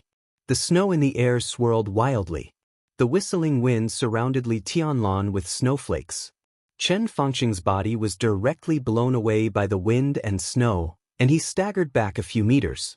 Li Tianlan reached out to straighten some wrinkles in his collar, lowered his head, and said slowly, "You have to live before your family dies. You have to live before you have nothing." Chen Fangqing stared at Li Tianlan, and he was furious. "Did you hear that? Did you hear that?" Chen Fangqing suddenly turned his head to look at Li Huaqing and roared, "You heard what he said, and you know what he is doing. He is unscrupulous and lawless. What good is it for Zhongzhou state to keep this scourge alive? Kill him. You must kill him." Li Huaqing silently looked at the old man with a ferocious face and did not speak. Now Chen Fangqing was irrational and would not listen to anything. Now Li Tianlan was also irrational, and he wouldn't listen to anything. Li Huaqing was the president. But the president could not do whatever he wanted. At least for now, he could not do anything. Perhaps Chen Fangqing's biggest mistake was not realizing Li Tianlan's identity. Or it could be said that he realized it but did not want to admit it. In fact, they were all the same. Li Huaqing, Chen Fangqing, Dong Qingwudi, the Wang family of Beihai, Emperor Dong's palace. They were all the same. What a person could do depended on his position. What was the difference between Li Tianlan, who had the full support of the giant group, and the Southeast group? Li Huaqing, who had the full support of the academics, and Chen Fangqing, who had the support of the prince group. Identity? If identity could determine everything, Li Huaqing would be the president, and there would be no 6 groups in Zhongzhou state now. If identity could determine everything, there should be only 1 academics in the entire Zhongzhou state now. On the stage of power, from the top to the bottom, no one cared about who was more senior, who was older, or who had more experience. It was all fake. Everyone only cared about one thing. Whoever had the final say was the boss. Now, Li Tianlan's every word undoubtedly counted in the giant group and the southeast group. Therefore, Chen Fangqing launched the termination plan and the desert war. Now that Li Tianlan had come out, he naturally had the right to retaliate. That might not make sense, but it was very fair. Chen Fangqing was still roaring. The death of his nephew, the death of his granddaughter, the death of his daughter. The continuous bad news caused his rationality to completely collapse. Now, he was like a beast choosing its prey to devour. Suddenly, there was some pity in Li Huaqing's eyes. He was almost sure that at this point, Chen Fangqing had already forgotten their original intention of starting this game. Take down the Wang family of Beihai, eliminate the huge influence of Beihai on Zhongzhou state, make the power of the parliament more centralized, make the road of Zhongzhou state more stable, make the future of Zhongzhou state more brilliant, and let the whole country embark on a more correct path. Obviously, Chen Fangqing had forgotten everything now. The exposure of the termination plan turned the whole game into a war. In the Desert War, more than 1,000 elites of Emperor Dong's palace died, which made the whole thing completely become a personal grudge. Beihai, Emperor Dong's palace, and Chen Fangqing's personal grudge. Personal grudge. Personal grudge. The style of things suddenly lowered to such an extent. They were all figures standing at the peak of power. How could Li Huaqing intervene in the personal grudge between them? That might be the intention of Li Tianlan and the Wang family of Beihai. The original intention of the parliament, the general trend of Zhongzhou state, the future of the country, and the direction of the world. All of this was too heavy, so heavy that countless people in Zhongzhou state could not help but agree with it. Li Tianlan was too young. Wang Xianxia was too young. They were not willing to bear these, because it meant sacrificing their own interests and even their lives. Therefore, the death of 3 people related to Chen Fangqing in a row angered Chen Fangqing, and he quietly turned the so-called game into a personal grudge. This kind of means was not presentable, but after lowering the level, it was easier for others in Zhongzhou state to accept. Li Huaqing knew very well that the most important thing was his attitude. He said he could support Li Tianlan because he was qualified. But the premise was that they solved this so-called personal grudge. Li Huaqing looked at Chen Fangqing silently and said nothing. Chen Fangqing finally understood something. He looked at Li Huaqing and then at Li Tianlan and sneered. So, you choose to support him, right? He looked at Li Huaqing and asked. I'm only responsible for Zhongzhou state. Li Huaqing's voice was slow but firm. I won't intervene in your personal grudges. Li Tianlan twitched the corner of his mouth and said nothing. This was the fairest way. Li Huaqing did not intervene in the Desert War, nor would he intervene in Li Tianlan's subsequent revenge. From another perspective, this was equivalent to acquiescence. After all, Li Huaqing was the president. He represented Zhongzhou state and would not intervene in this so-called personal grudge. That was to say, what Li Tianlan and the Wang family of Beihai did not break the rules of Zhongzhou state. Chen Fangqing's body stiffened and he was silent for a long time. He was not angry at Li Huaqing's choice. All this was destined from the moment he decided to launch the Desert War, so he had enough psychological preparation. I see. Chen Fangqing took a deep look at Li Huaqing, and his tone was a little cold. Next, it's a matter between us. He stared into Li Tianlan's eyes and said, Our business has just begun. I'm still young, and I have plenty of time to play with you. Li Tianlan's tone was a little gloomy. Chen Fangqing nodded and seemed to calm down. Everything I did was for Zhongzhou state. I owe you for the termination plan, but mainly for the Wang family of Beihai. If Emperor Dong's palace didn't move, everything in the desert would not have happened. He said slowly and closed his eyes. Wang Yuetong is my woman. Li Tianlan said blandly, you should be glad that you didn't find her. She's just a woman. Chen Fangqing was a little angry. Everything I did was for Zhongzhou State. What's the big deal about sacrificing a woman? It's nothing. Li Tianlan said casually, everything I did was for Zhongzhou State. What's the big deal about killing your whole family? As he spoke, he chuckled softly. The woman you sacrificed is my woman. If you're really as noble as you say, why don't you sacrifice your wife? Sacrifice your daughter? Sacrifice your mother? Li Tianlan took a deep breath and said calmly, I'll go to them, one by one.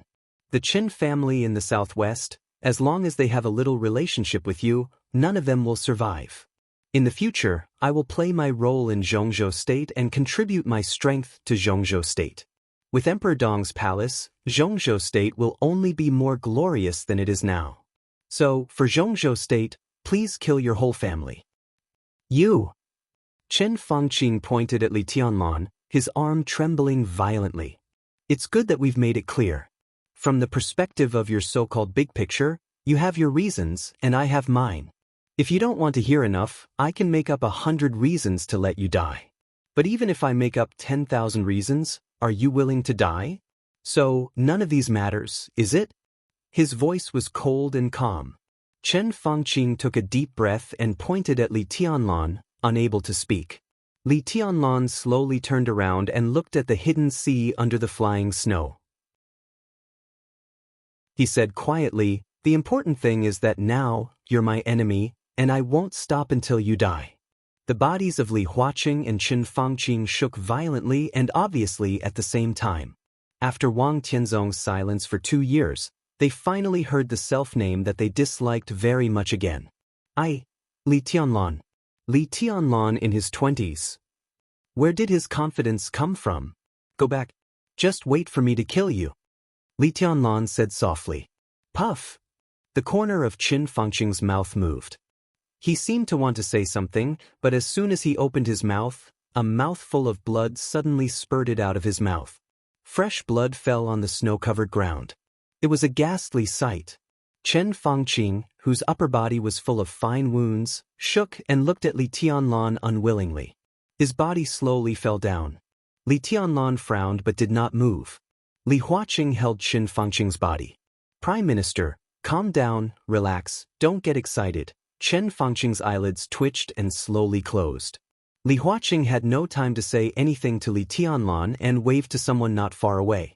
Ma Si, who had been following behind, trotted over, carried Chen Fangqing on her back, and rushed to Chen Fangqing's residence. Li Huaqing took out his mobile phone and began to make a call. He nodded to Li Tianlan and followed. Li Tianlan stood where he was and looked at Chen Fangqing's limp body with no expression.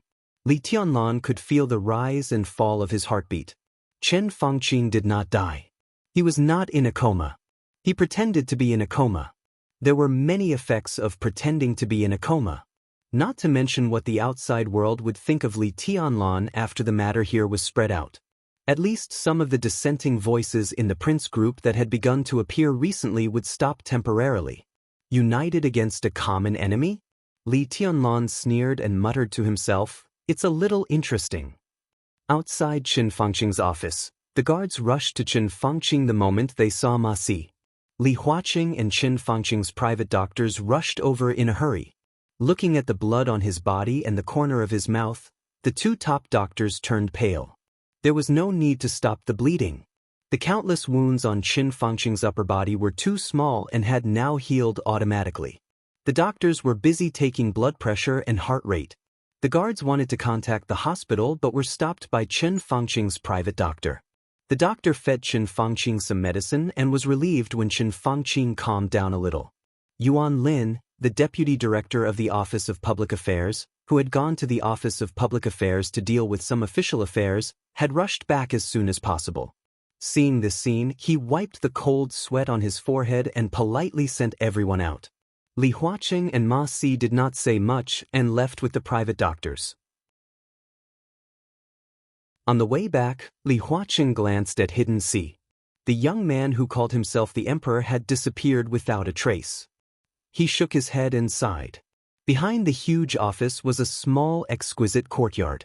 Behind the courtyard was a small wooden building that was decorated generously and comfortably. In the spacious bedroom, Chen Fangqing was lying on the bed, eyes closed and motionless. Chen Fangqing's secretary, Yuan Lin, sighed and stood up, wanting to go out to get a basin of water to wipe Chen Fangqing's forehead. A hand reached out and suddenly grasped Yuan Lin's wrist. Yuan Lin was slightly shocked and turned around subconsciously. He said in surprise, "Prime Minister." "Little Yuan, go and do one thing."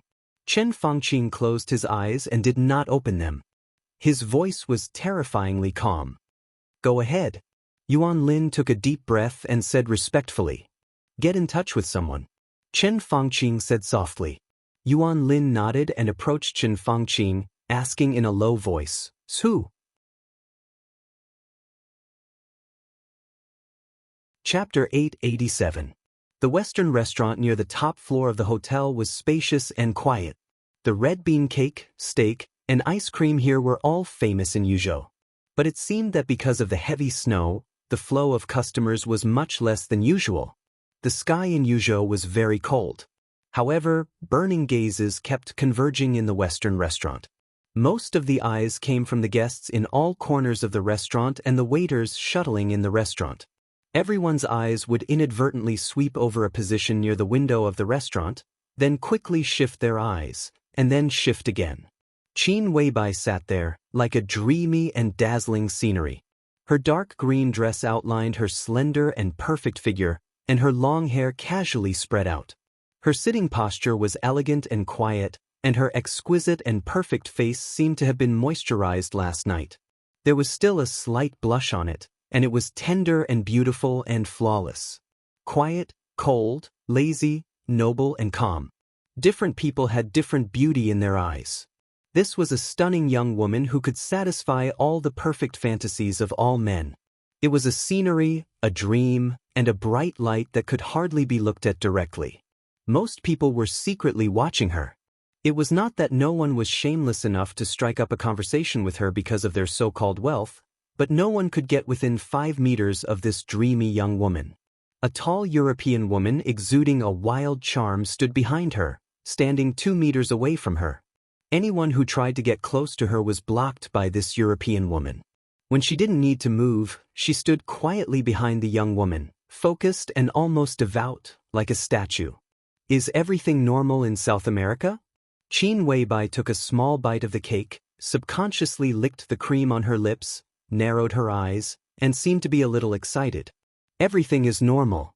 Horsewoman, who rushed back to Yuzhou from the headquarters of the Lin clan, said softly, "So far, the Jiang family of South America has made no other moves." Qin Weibai tapped her red lips with the silver spoon used to dig the cake in her hand and whispered, "It should be soon. Everything has been arranged according to your previous instructions. There will be no accidents." Qin Weibai said and ate the cake carefully. From Lin Fengting to Qin Weibai, the 2 patriarchs of the Lin clan had always done a good job in hiding from the world. The headquarters of the Lin clan and even most of its branches were far away from the countless storms of the Dark World. But specifically speaking, the branch of the Lin clan in South America was now the focus of the whole clan. The Jiang family of South America intended to target the Wang family of Beihai. It was impossible for them not to consider the attitude of the Lin clan, or rather Lin Fengting. After all, he was now recognized as the #1 expert in the Dark World. The Jiang family of South America didn't dare to start a war with the Lin clan. Even in their heyday, they didn't have the guts. But it was not a problem to put on a show and drag the Lin clan's attention to the branch in South America. Only when they were sure that Lin Fengting wouldn't intervene in the decisive battle in Beihai could they act without scruples. The phone screen was still lit up. The push notifications from the various apps on the phone almost never stopped. All the media were focusing on reporting the death of the chairman of Haoyue Group in a car accident. This was not the same as the previous push. It was the second wave. A large number of people had already begun to analyze the cause of death of the chairman of Haoyue Group. Qin Weibai casually flipped through her phone, her crystal-clear eyes calm and indifferent. The heat was on in the dining room. However, the temperature dropped a little without a change in expression. Wisps of faintly discernible sharp sword intent surrounded the entire restaurant. 2 middle-aged men came in. Qin Weibai glanced at them. "Boss." Saint and military counselors spoke at the same time. Without black cloaks or hiding their whereabouts, both of them were dressed in casual clothes. Under the gaze of countless people in Yuzhou, they came to Qin Weibai. Military counselor's smile was easygoing and vague. He stood with the saint. His own force field and saint's sword intent merged with each other and enveloped his body. No one could see military counselor's appearance clearly. "Sit down." Qin Weibai nodded. "Want to eat something?" Military counselor, who rushed to Yuzhou overnight, didn't stand on ceremony. He took the menu from the waiter and ordered some food, while Saint asked for a glass of water. "How's the preparation going?" Qin Weibai had a small appetite. She only ate half of the cake and pushed it aside. She picked up a napkin and wiped the corners of her mouth, asking casually, "I've convinced all the people who should be convinced. There won't be any problem. Now it seems that the academics' determination is greater than we thought. When I was in the car just now, Deputy Minister Hua Xingyang called me. He reacted very quickly." Military counselor chuckled. Qin Weibai raised her eyebrows and seemed a little surprised. "How you?" Military counselor nodded with a smile. Qin Weibai thought for a moment and smiled. "It's a good entry point. But the plan of the Wang family of Beihai is like a wedding dress for you. Zhongzhou State can't go to the Wang family of Beihai at this time. I can say that I'm their best choice." Military counselor smiled. "And the worst choice? If they know that you're military counselor, their expressions will be wonderful." Saint said lightly. Military counselor's identity was very sensitive to the outside world. It was even more so for Zhongzhou State. In fact, from the very beginning of his rise in Zhongzhou State, all the groups had been trying to win him over. Military counselor had never made a clear statement to any party. He did not reject or get close to any of them. He had maintained a relatively good relationship with the Big Six. Over the years, no one had been able to rope him in, but he had secretly roped in many people from the Big Six. "It doesn't matter." Military counselor's smile faded a little and he said softly, "I'm ready, so the big fish is ours.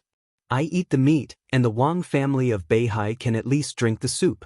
But in the end, even if Hao Yue can eat all of it, it won't have a big impact. The important thing is Hua Xingyang. This person has been a little too active these days." Among the 9 directors of Zhongzhou State, Hua Xingyang was relatively young. He could be said to be the youngest group of people, about the same age as Dongqing Wudi. After being the deputy minister for 1 term, his ability had been affirmed, and his prestige and qualifications were enough. When Li Huaqing and Qin Fangqing cooperated before, Hua Xingyang's performance was not very obvious. Although he did take action, he also restrained his actions. Now that Li Huaqing and Qin Fangqing parted ways, all of Hua Xingyang's intentions were completely exposed. What he wanted to fight for was the position of the head of the cabinet, from the deputy minister to the real prime minister.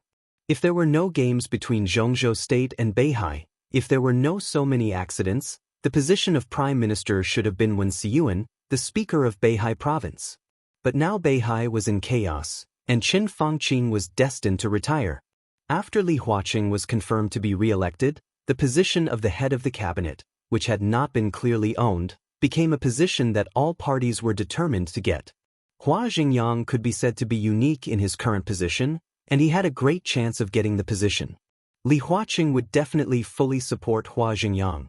Even for him, Qin Fangqing had suffered a great loss. After the prince group suffered a great loss, Li Huaqing hoped to see the emergence of an extremely powerful academics. At that time, the academics would occupy the positions of president and prime minister, and they would be able to better control the overall situation. This kind of extremely strong situation was absolutely not what he wanted to see, because it also meant that under the strength of the academics, any emerging group would struggle. Qin Weibai thought about it and shook her head. "Don't worry, Tianlan will handle it." Military counselor nodded and did not say much. The core framework still needs 1 core. have you communicated with the giant group? Qin Weibai asked. Military counselor wanted to say something but stopped on second thought. He glanced at Saint. Saint's expression was a little strange. Let the palace master communicate with the minister and the Bai family about this matter. Not to mention me, who in the whole Zhongzhou state dares to hit on Dongqing Wudi's wife. Qin Weibai smiled slightly. Well, it's better for Tianlan to go. Bai Qingqian will agree, and so will Dongqing Wudi. He should be very clear that a new group is much better than letting Tianlan take over the giant group. In the core structure of the new group, the current deputy prime minister, Wu Jingmin, was undoubtedly the core. Li Tianlan would concentrate all his efforts to push Wu Jingmin to the position of director. The position of prime minister was very difficult, and the position of deputy prime minister seemed to be the best now. The positions of counselor and deputy prime minister left by Wu Jingmin were the second core of the new group. At present, there were limited candidates for this position. There were even fewer candidates who could be trusted, had enough ability, and could continue to maintain close ties with the giant group. The best candidate was undoubtedly Bai Qingqian. Regardless of qualifications or ability, she was qualified to be a counselor. The third core was Zhou Yuanshan, the speaker of Xianxia.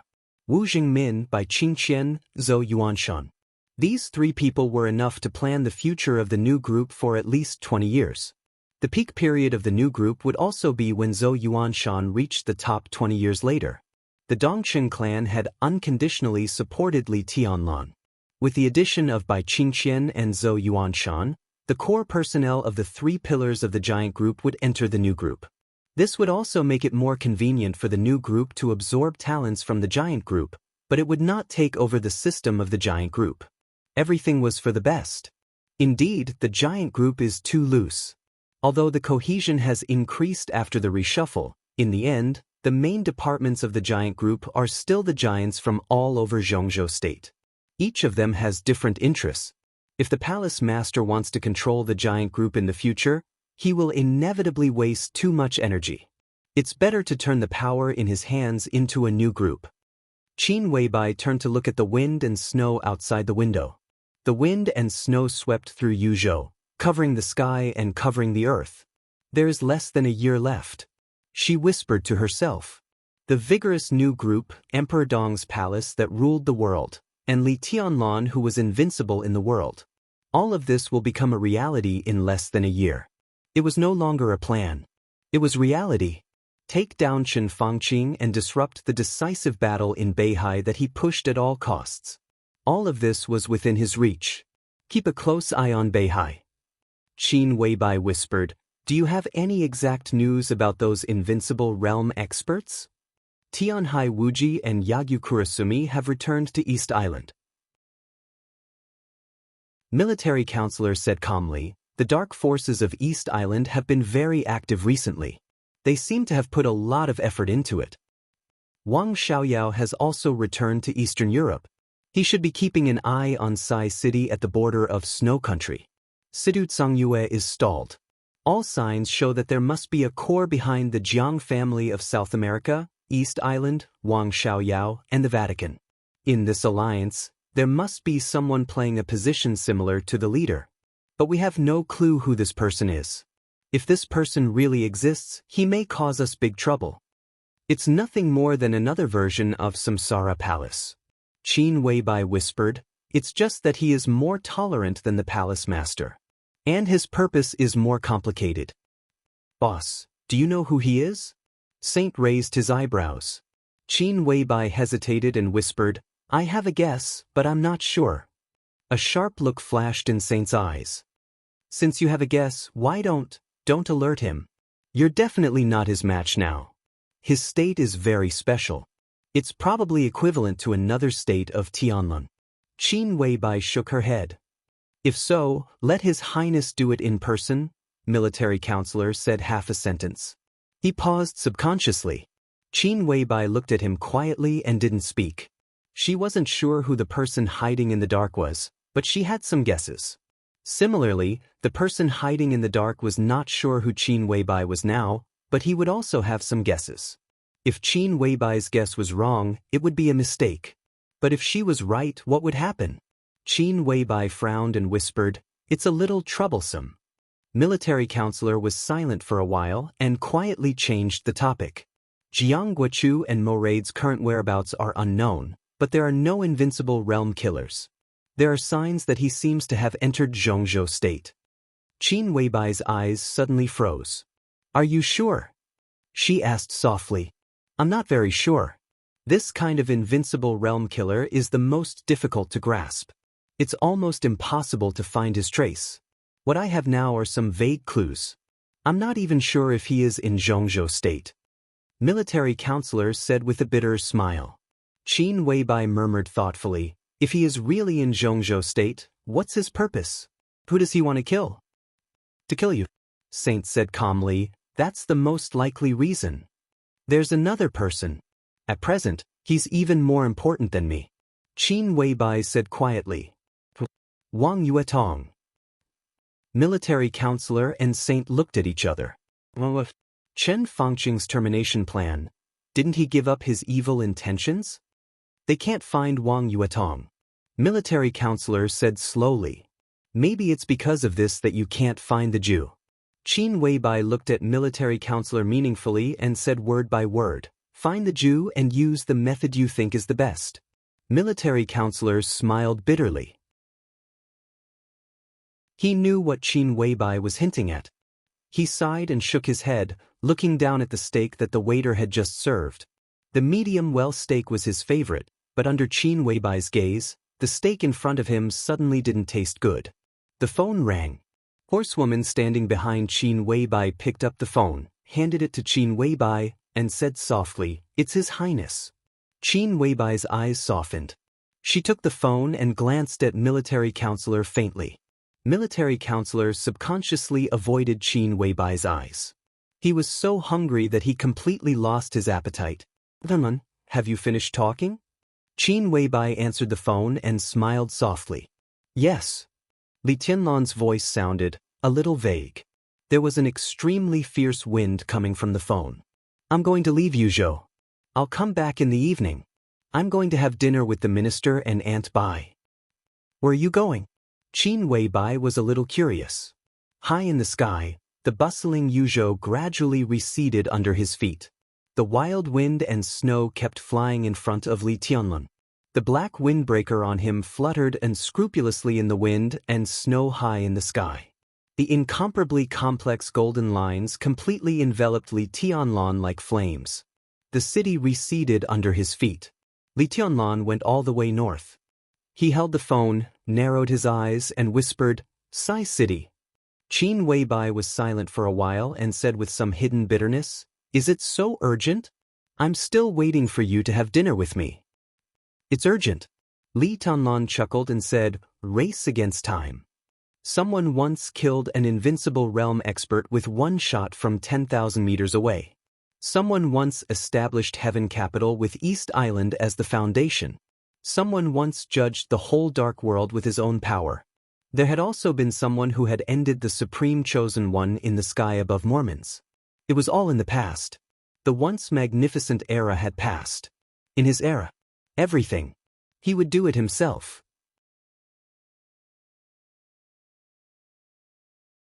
Chapter 888. Number 16 Qingming Alley, Yuzhou. 2 years ago, for the huge Yuzhou, this was a completely dispensable place. For the past 2 years, this place had always been an extremely awkward place. Today, 2 years later, this place had almost been completely forgotten by people. Number 16 Qingming Alley was not a small place. It was a courtyard house. Although it was a little old, the environment was still passable. In Yuzhou, where the pace of life was so fast that it made people dizzy, this area could be considered a leisurely place. A leisurely area. A group of people who didn't want to wait for death. Therefore, the atmosphere in the courtyard house had always been very strange. The falling snow dyed the courtyard and walls of the courtyard house white. There was a reclining chair in front of the entrance hall of the courtyard house. Lu Qing was lying on the reclining chair, watching the snowflakes slowly fall on his body. His eyes were numb, like a salted fish without a dream. There were people busy in every room of the courtyard house, searching for information, comparing files, analyzing intelligence. It seemed to be a very busy scene. But in fact, everyone was a little absent-minded. A middle-aged man next to Lu Qing was squatting and smoking. The tobacco fell on the snow with the hot air from his mouth. The middle-aged man shook his head with a depressed expression. "What are we now?" Lu Qing looked at the snowflakes and suddenly laughed at himself. The words of the middle-aged man, who looked extremely depressed, were even more depressing. "The task force? Yes, the task force." Lu Qing nodded and smiled a little strangely. "A high position and a great responsibility. The task force sounds quite scary, but what can we investigate? The information in our hands has been turned over. Apart from the information, we have nothing else. The key is that our case has made no progress, but the person involved in the case has already swaggered to Yuzhou. What's the point of our so-called task force?" "Investigation," the middle-aged man said gloomily. His tone was so honest that it made people cry. Lu Qing seemed to be used to the other party's temper. He shook his head and suddenly said, "I want to leave this place, leave this damn place. In the eyes of Yuzhou, our so-called task force is a joke. We have always been a joke." The middle-aged man sighed and finished a cigarette before lighting another. Lu Qing didn't say anything. It seemed that he had nothing to say to the people around him. The task force had been established for 2 years. He was the third team leader of the task force. After 3 consecutive personnel changes, the task force, which had caused a sensation due to its high standards, had become more and more inconspicuous. The first leader of the task force was Yi Dongxing, councilman rank. The second team leader was Fan Tianyin, the minister of the Ministry of Security of Zhongzhou State. The rank of a governor. Lu Qing was the third team leader. Before becoming the team leader, he was the Secretary General of the Military Secretary Office. Deputy Governor level. This position could be said to be a direct descendant of the Special Warfare Group. This was also the result of the Prince Group and the Special Warfare Group's struggle to control the leadership of the task force.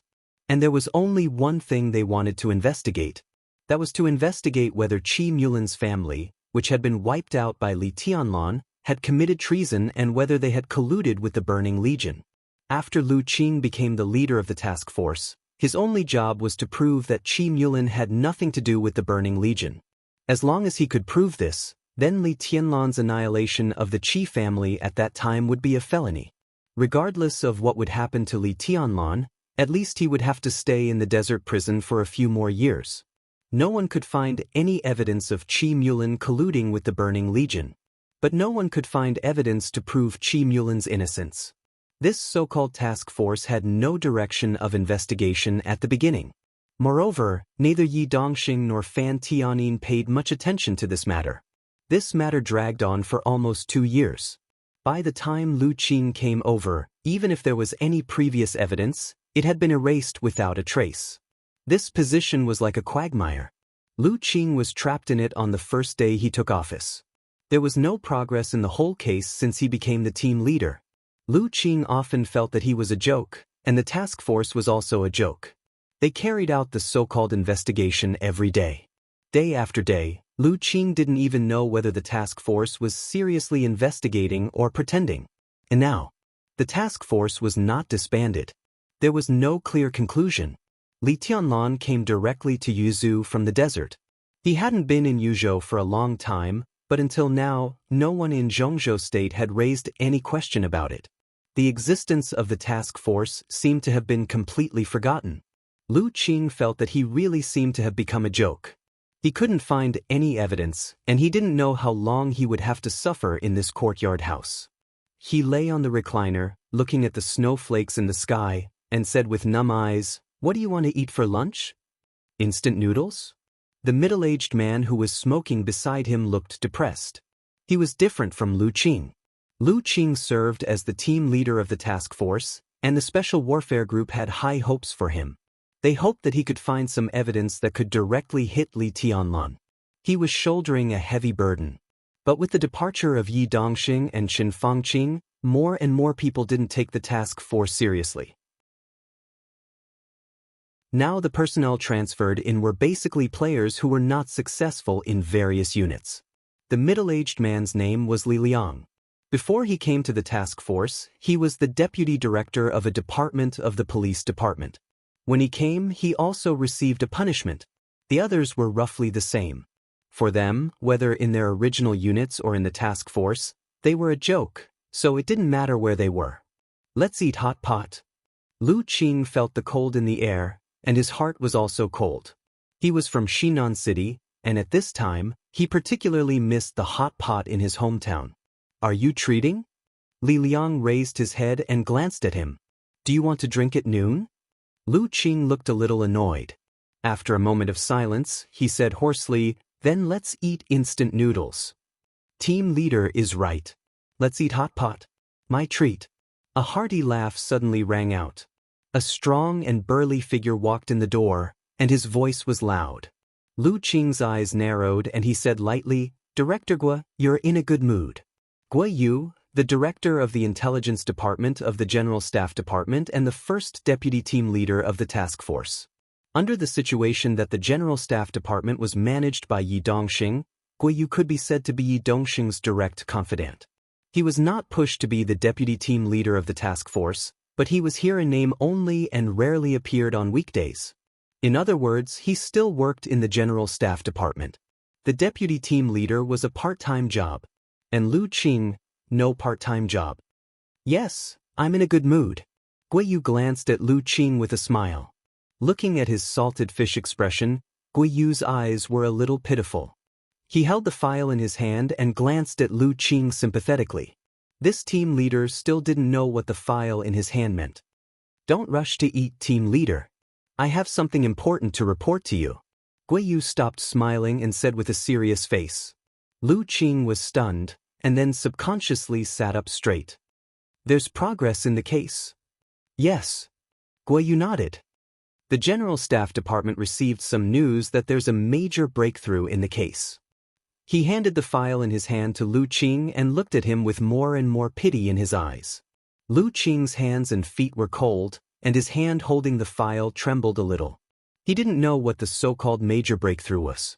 But the breakthrough in the General Staff Department made Gui Yu so happy. There was no doubt that this clue was beneficial to the Wang family of Beihai or to Li Tianlan. And the person behind him absolutely didn't want to see this result. Lu Qing took the file and didn't dare to open it for a while.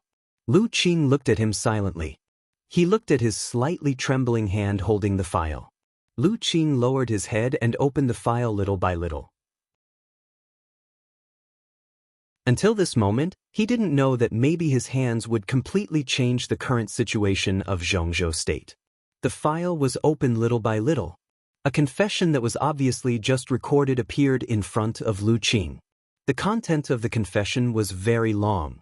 There were a few pages of densely written paper. In addition to the confession, there were a few photos. And a small recording device. Lu Qing kept taking deep breaths and flipping through the confession in front of him. The photos were mixed in the paper and appeared in front of him when he flipped through the confession.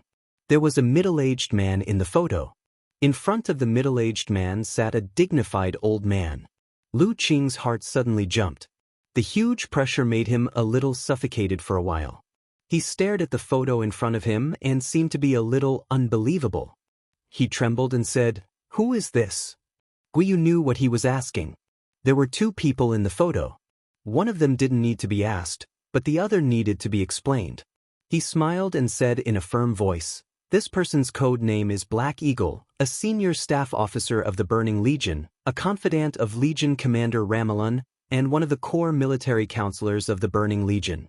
The confession is very clear that he was originally from Zhongzhou State, so after the Burning Legion took root in Tianan, he was responsible for all the operations of the Burning Legion in Zhongzhou State. Gui Yu's voice was like thunder, rumbling in Lu Qing's ears. In other words, he is the main person in charge of everything of the Burning Legion in Zhongzhou State. The wooden deck chair suddenly broke. Lu Qing suddenly stood up and stared at Gui Yu. His expression was a little frightened, but more incredulous. "You," he kept taking deep breaths and finally roared, "How dare you?" "It's the truth." Guiyu looked at him and said calmly, "The evidence is in your hands." The photo slipped down with Lu Qing's trembling hand and fell on the snow. Li Liang, who was squatting and smoking, glanced at it and subconsciously broke the cigarette between his fingers. Lu Qing took a deep breath and couldn't speak for a while. The task force that had been set up for 2 years had investigated many times, but he never dreamed that there would be such a so-called evidence. To prove that Qi Mulin committed treason? Lu Qing laughed, laughing with incomparable fear. He found that his thinking was still too simple. In the photo, the person facing Black Eagle was not Qi Mulin at all. It was the top leader behind the scenes of the Special Warfare Group. Qi Baitsong, the former director of Zhongzhou State and the executive minister of the army headquarters. If the so-called evidence was spread, it would be a fierce storm that could sweep the whole Zhongzhou State. "You?" Lu Qing's voice was hoarse. "What the hell do you want to do?" Guiyu bent down to pick up the photo and said lightly, "I'm just doing my duty as a member of the task force."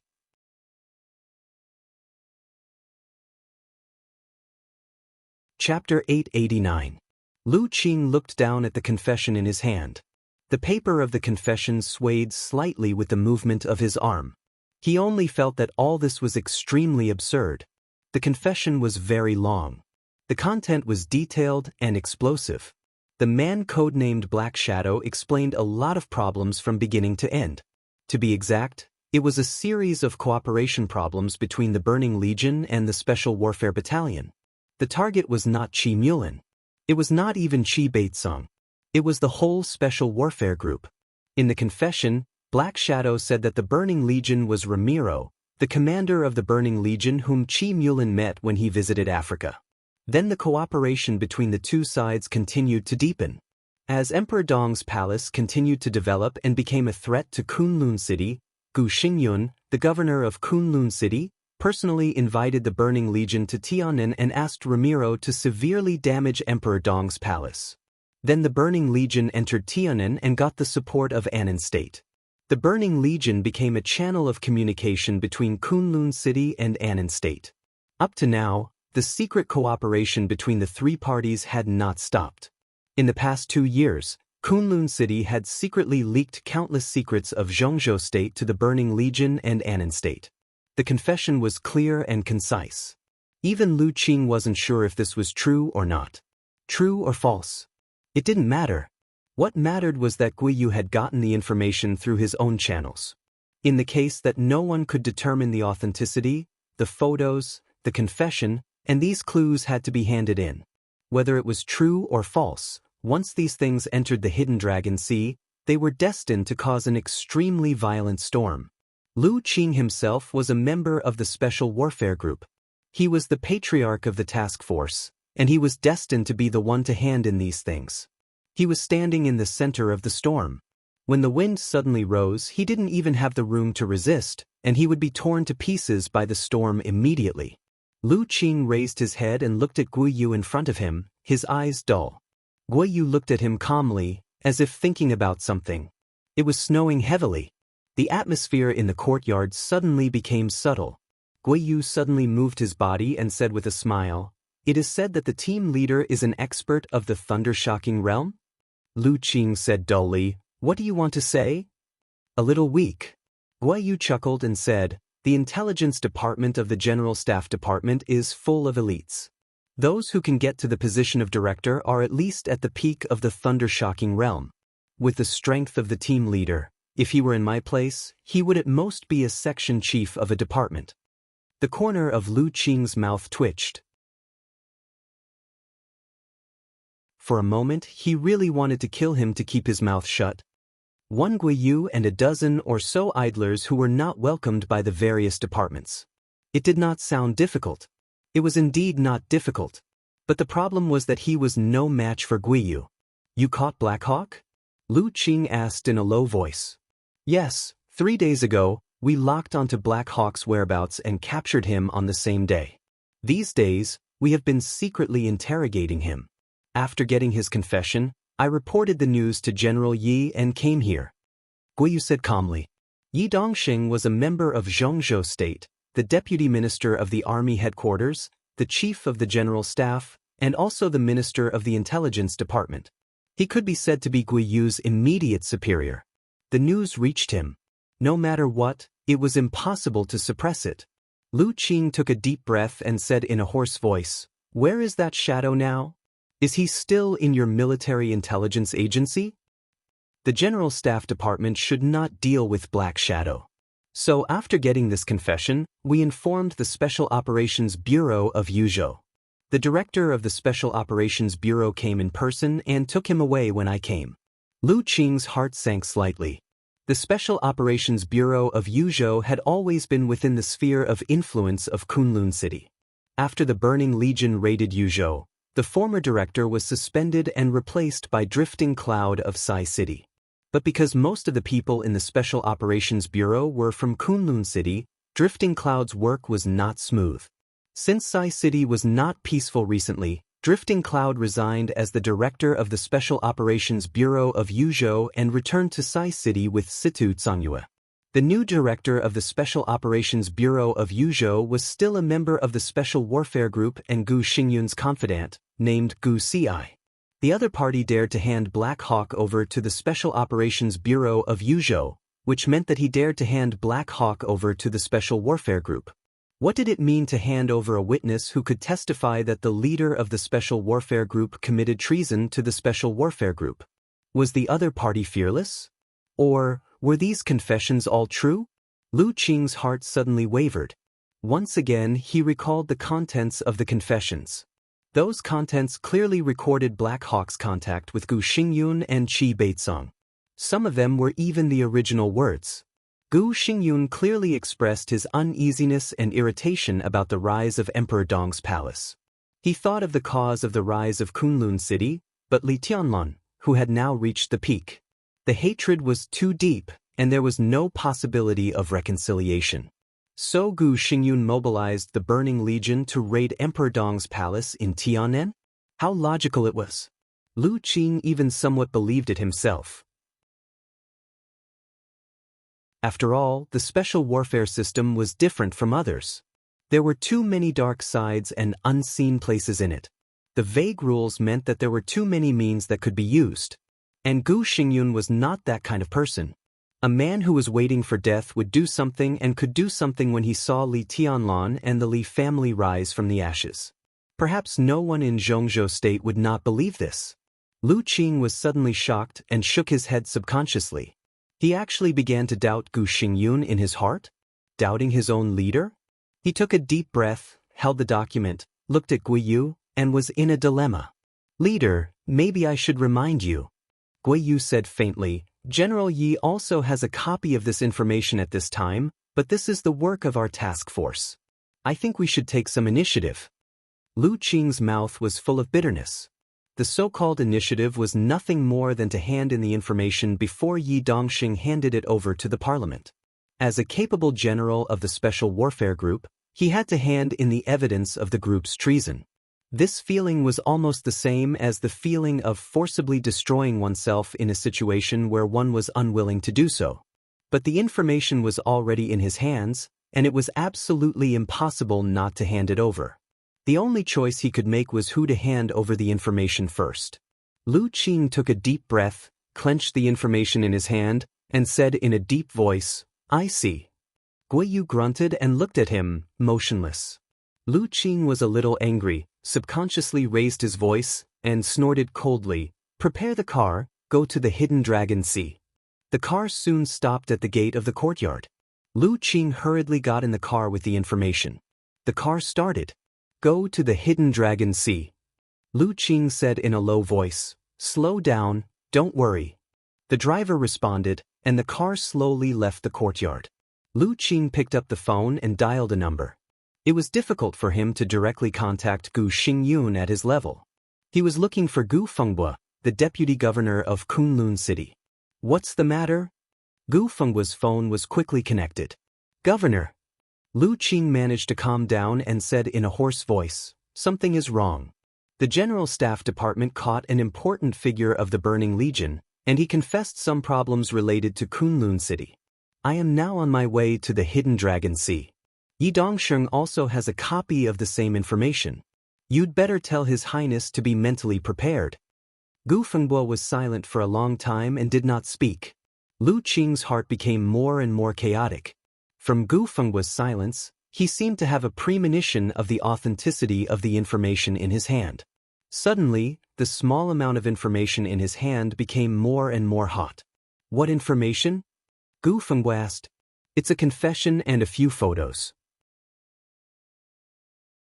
I'll take them and send them to you, Lu Qing said.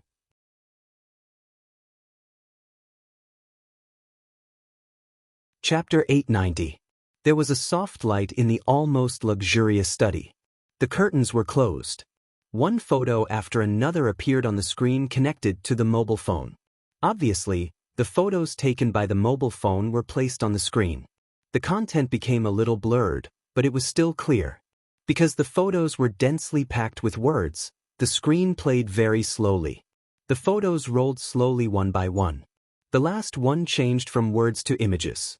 In the photo, Qi Baitsong, the former director of Zhongzhou State, looked gentle and seemed to be saying something to the middle-aged man sitting in front of him.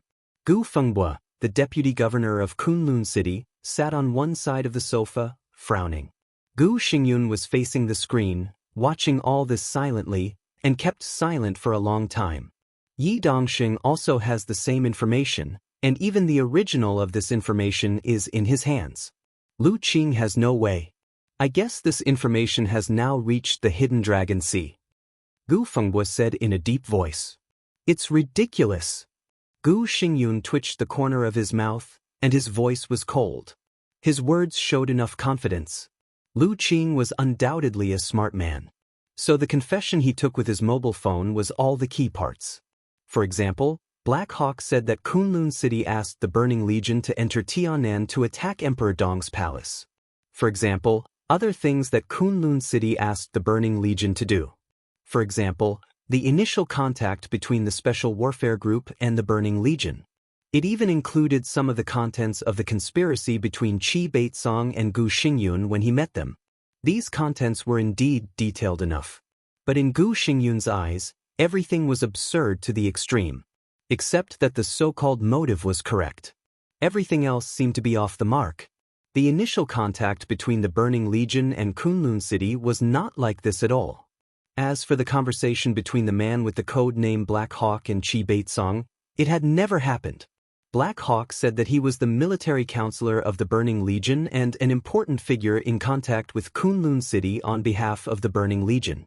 He had seen Qi Baitsong, Gu Xingyun, and Gu Qianchuan more than once, and they had also planned many things together. But in fact, Gu Xingyun had never seen Black Hawk at all. He had heard of this code name.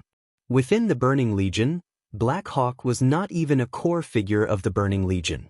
He could barely be regarded as a high-level figure who had touched the surface. Gu Xingyun's expression was a little contemptuous, and he was a little angry in his heart, but he was not flustered. He had been in contact with the Burning Legion for a long time. It was true that Kunlun City was behind the Burning Legion's entry into Tianan. However, Gu Xingyun was absolutely sure that he would not be caught. As for the things that Lu Qing had sent over, in his opinion, they were just child's play. They were the worst kind of framing. It didn't matter whether the leaders of the parliament believed it or not. It was naturally the best if they didn't believe it. Even if they believed it, Gu Xingyun did not panic at all. In the face of the confession sent by Lu Qing, he had 10,000 ways to easily prove the innocence of Kunlun City. A farce. Gu Xingyun shook his head. There's nothing to see. Maybe it's not just a farce.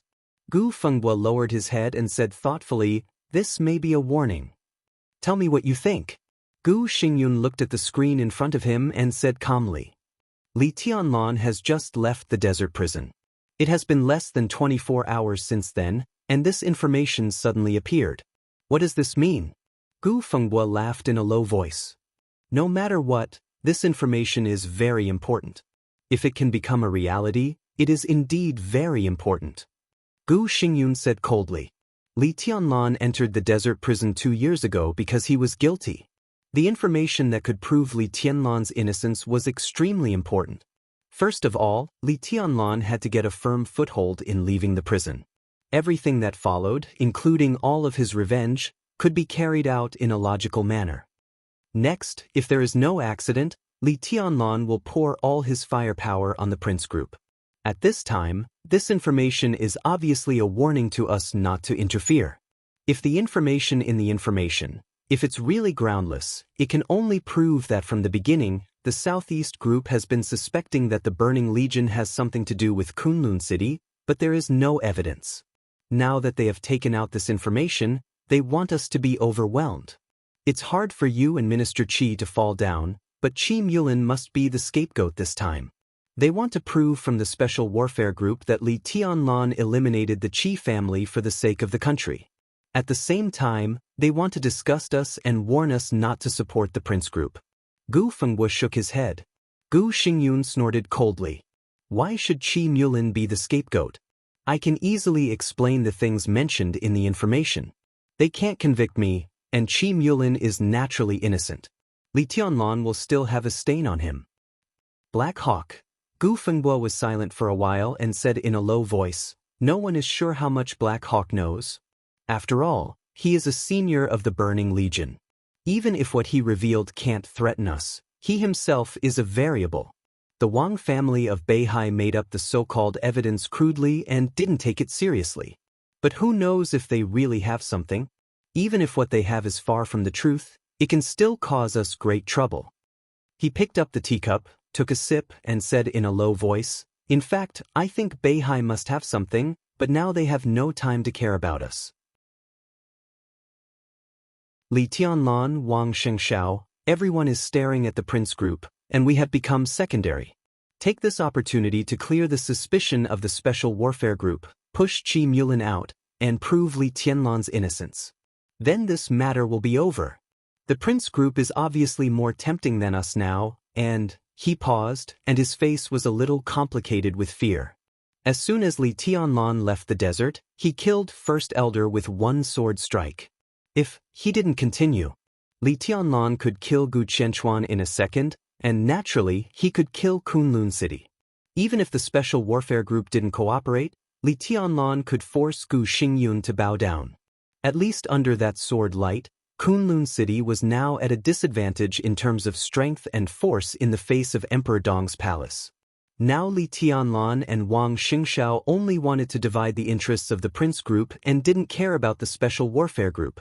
But if they were serious, Gu Qianchuan also appeared in the desert, and Li Tianlan had every reason to blame him. Murderous weapon. Gu Xingyun gnashed his teeth. The sword that illuminated the desert night sky spread throughout the dark world as soon as it appeared. All the superpowers came to a relatively unanimous conclusion in the shortest time. That sword light could not be explained from any point of view of martial arts. It set off from Zhongyuan, passed Yan and Zhao, entered Dongshan, flew over Yuzhou, and went straight to Beihai. From Beihai, it passed through Longjiang Province, Suzhou Province, and entered the desert in one day. When the sword light completely lit up, from Beijiang to the desert prison, the sword light drew an arc of more than 100,000 meters. More than 100,000 meters. What did that mean? It was more than 100 kilometers away. At the moment when the sword light lit up, the sword energy had torn the ambitious team, destroyed the armored core, killed Gu Qianchuan in a second, and swallowed the murderous weapon setting Sunday. During the whole process, all the superpowers in the Dark World had the most accurate test. Incredibly fast. From the appearance of the sword light to the death of Gu Qianchuan, it was more than 100 kilometers away. The whole process took 0.7 seconds. What did that mean? 0.7 seconds? No one could spread their sword energy to a distance of more than 100 kilometers in such a short time. The speed far beyond the speed of sound, the unparalleled destructive power, and the almost mythical flying distance all proved one thing. That sword was not Li Tianlan's sword. It was a murderous weapon. It was an unimaginably great power produced by the combination of many murderous weapons. The most terrifying thing was that with the continuous integration of the murderous weapons, the firepower of the murderous weapons seemed to be no longer pouring out at one time. With sufficient energy, Xinyuan Feng had the conditions to use it many times. With Xinyuan Feng's sword in hand, Li Tianlan in this state was even close to Wang Tianzong in Eastern Europe. He was truly invincible in the world. Kunlun City could not afford to offend such Li Tianlan. To be exact, they could not afford to offend him now. Xinyuan Feng. The only thing they could do was to wait and retreat. The prince group was in a panic. The final battle in Beihai was about to begin. The battle was imminent. Kunlun City and even the entire Dark World were looking forward to the day when Xinyuan Feng ran out of energy. Now Li Tianlan might still be terrible without the murderous weapon, but he was definitely not invincible. Gu Xingyun's facial muscles twitched, and he only felt a stuffiness in his heart. Murderous weapon. Murderous weapon again. From the rise of Kunlun City to the present, it had always been stuck in a bottleneck because of the murderous weapon. During the period when the Li family fell, the Wang family of Beihai had Wang Tianzong. With the human emperor in his hand, no one in the Dark World could fight against Wang Tianzong. Gu Xingyun managed to get the setting sun for Kunlun City at the cost of serious injury, but from beginning to end he did not even have a chance to fire. Once again, it was swallowed and integrated by Li Tianlan's Xinyuan Feng. Now, in the face of Emperor Dong's palace that was changing every day, he also did not dare to act rashly because of a murderous weapon. What was Li Tianlan without the murderous weapon? What was he? This question was actually not important. The important thing was that Li Tianlan now had a murderous weapon. And it was the strongest murderous weapon in the Dark World. Gu Xingyun rubbed his temples and was about to speak. The fax machine in the study suddenly made a harsh sound. Lu Qing had sent all the complete information and photos over. This time, Gu Fengbo looked at the time and said, "Lu Qing has come out of the Hidden Dragon Sea." He took all the information and handed it to Gu Xingyun. "It's all here." Gu Xingyun nodded, took it, and looked at it carefully. The first page of the confession was full of content that seemed to be true but was actually absurd. The second page was probably the same. Gu Xingyun casually threw the first 2 pages aside and turned to the third page. He raised his eyebrows and then frowned tightly. Then the fourth page. The study suddenly became extremely quiet. Gu Xingyun's face began to become more and more gloomy, and even a little frightened. His palm holding the information was trembling slightly. Lu Qing thought that the most important confession he had uploaded at the beginning was completely wrong. Those absurd conversations seemed to be important, but in fact they were meaningless. But the things that Lu Qing did not send at the beginning were the real fatal things. These included the arrangement of the Burning Legion in Tianan after accepting the invitation of Kunlun City, the way to enter Tianan, the channels used, the approximate number of people, and the exchange of interests, and the retreat channel of the Burning Legion after the raid on Yuzhou that day. Gu Xingyun's breathing became more and more rapid. These couldn't be things that Black Hawk could access. But it didn't matter. What mattered was that everything in the confession was true. This was obviously not the intelligence handled by Black Hawk. Why did he know? Gu Xingyun gasped and suddenly threw the information in his hand into the air. Gu Fengbo was startled. When he was about to say something, the red confidential phone in the study suddenly rang. Gu Xingyun's body shook, and his face was a little pale. He moved over little by little and answered the phone. "Xingyun, it's me." On the other end of the phone, Qi Baitsong's low voice sounded. Gu Xingyun took a deep breath and answered. "Do you know about Black Hawk?" Qi Baitsong asked. "I just received the information, and I'm still reading it." Gu Xingyun said. "Black Hawk has now been handed over to Yuzhou Special Operations Bureau. Do you know about this?" Qi Baitsong's voice was slow and hoarse. "I know." Gu Xingyun nodded. Yuzhou Special Operations Bureau was his territory. After Drifting Cloud resigned, all the people from the director to the deputy director were his people. Qi Baitsong answered. He was silent for a long time, and then whispered, "Black Hawk is dead. He died less than half an hour after entering the Special Operations Bureau." Gu Xingyun answered. Then he suddenly widened his eyes and his face changed dramatically. "You're tuning in to the Wandering Hero YouTube channel. Don't forget to subscribe and join us on this journey to catch the most captivating stories.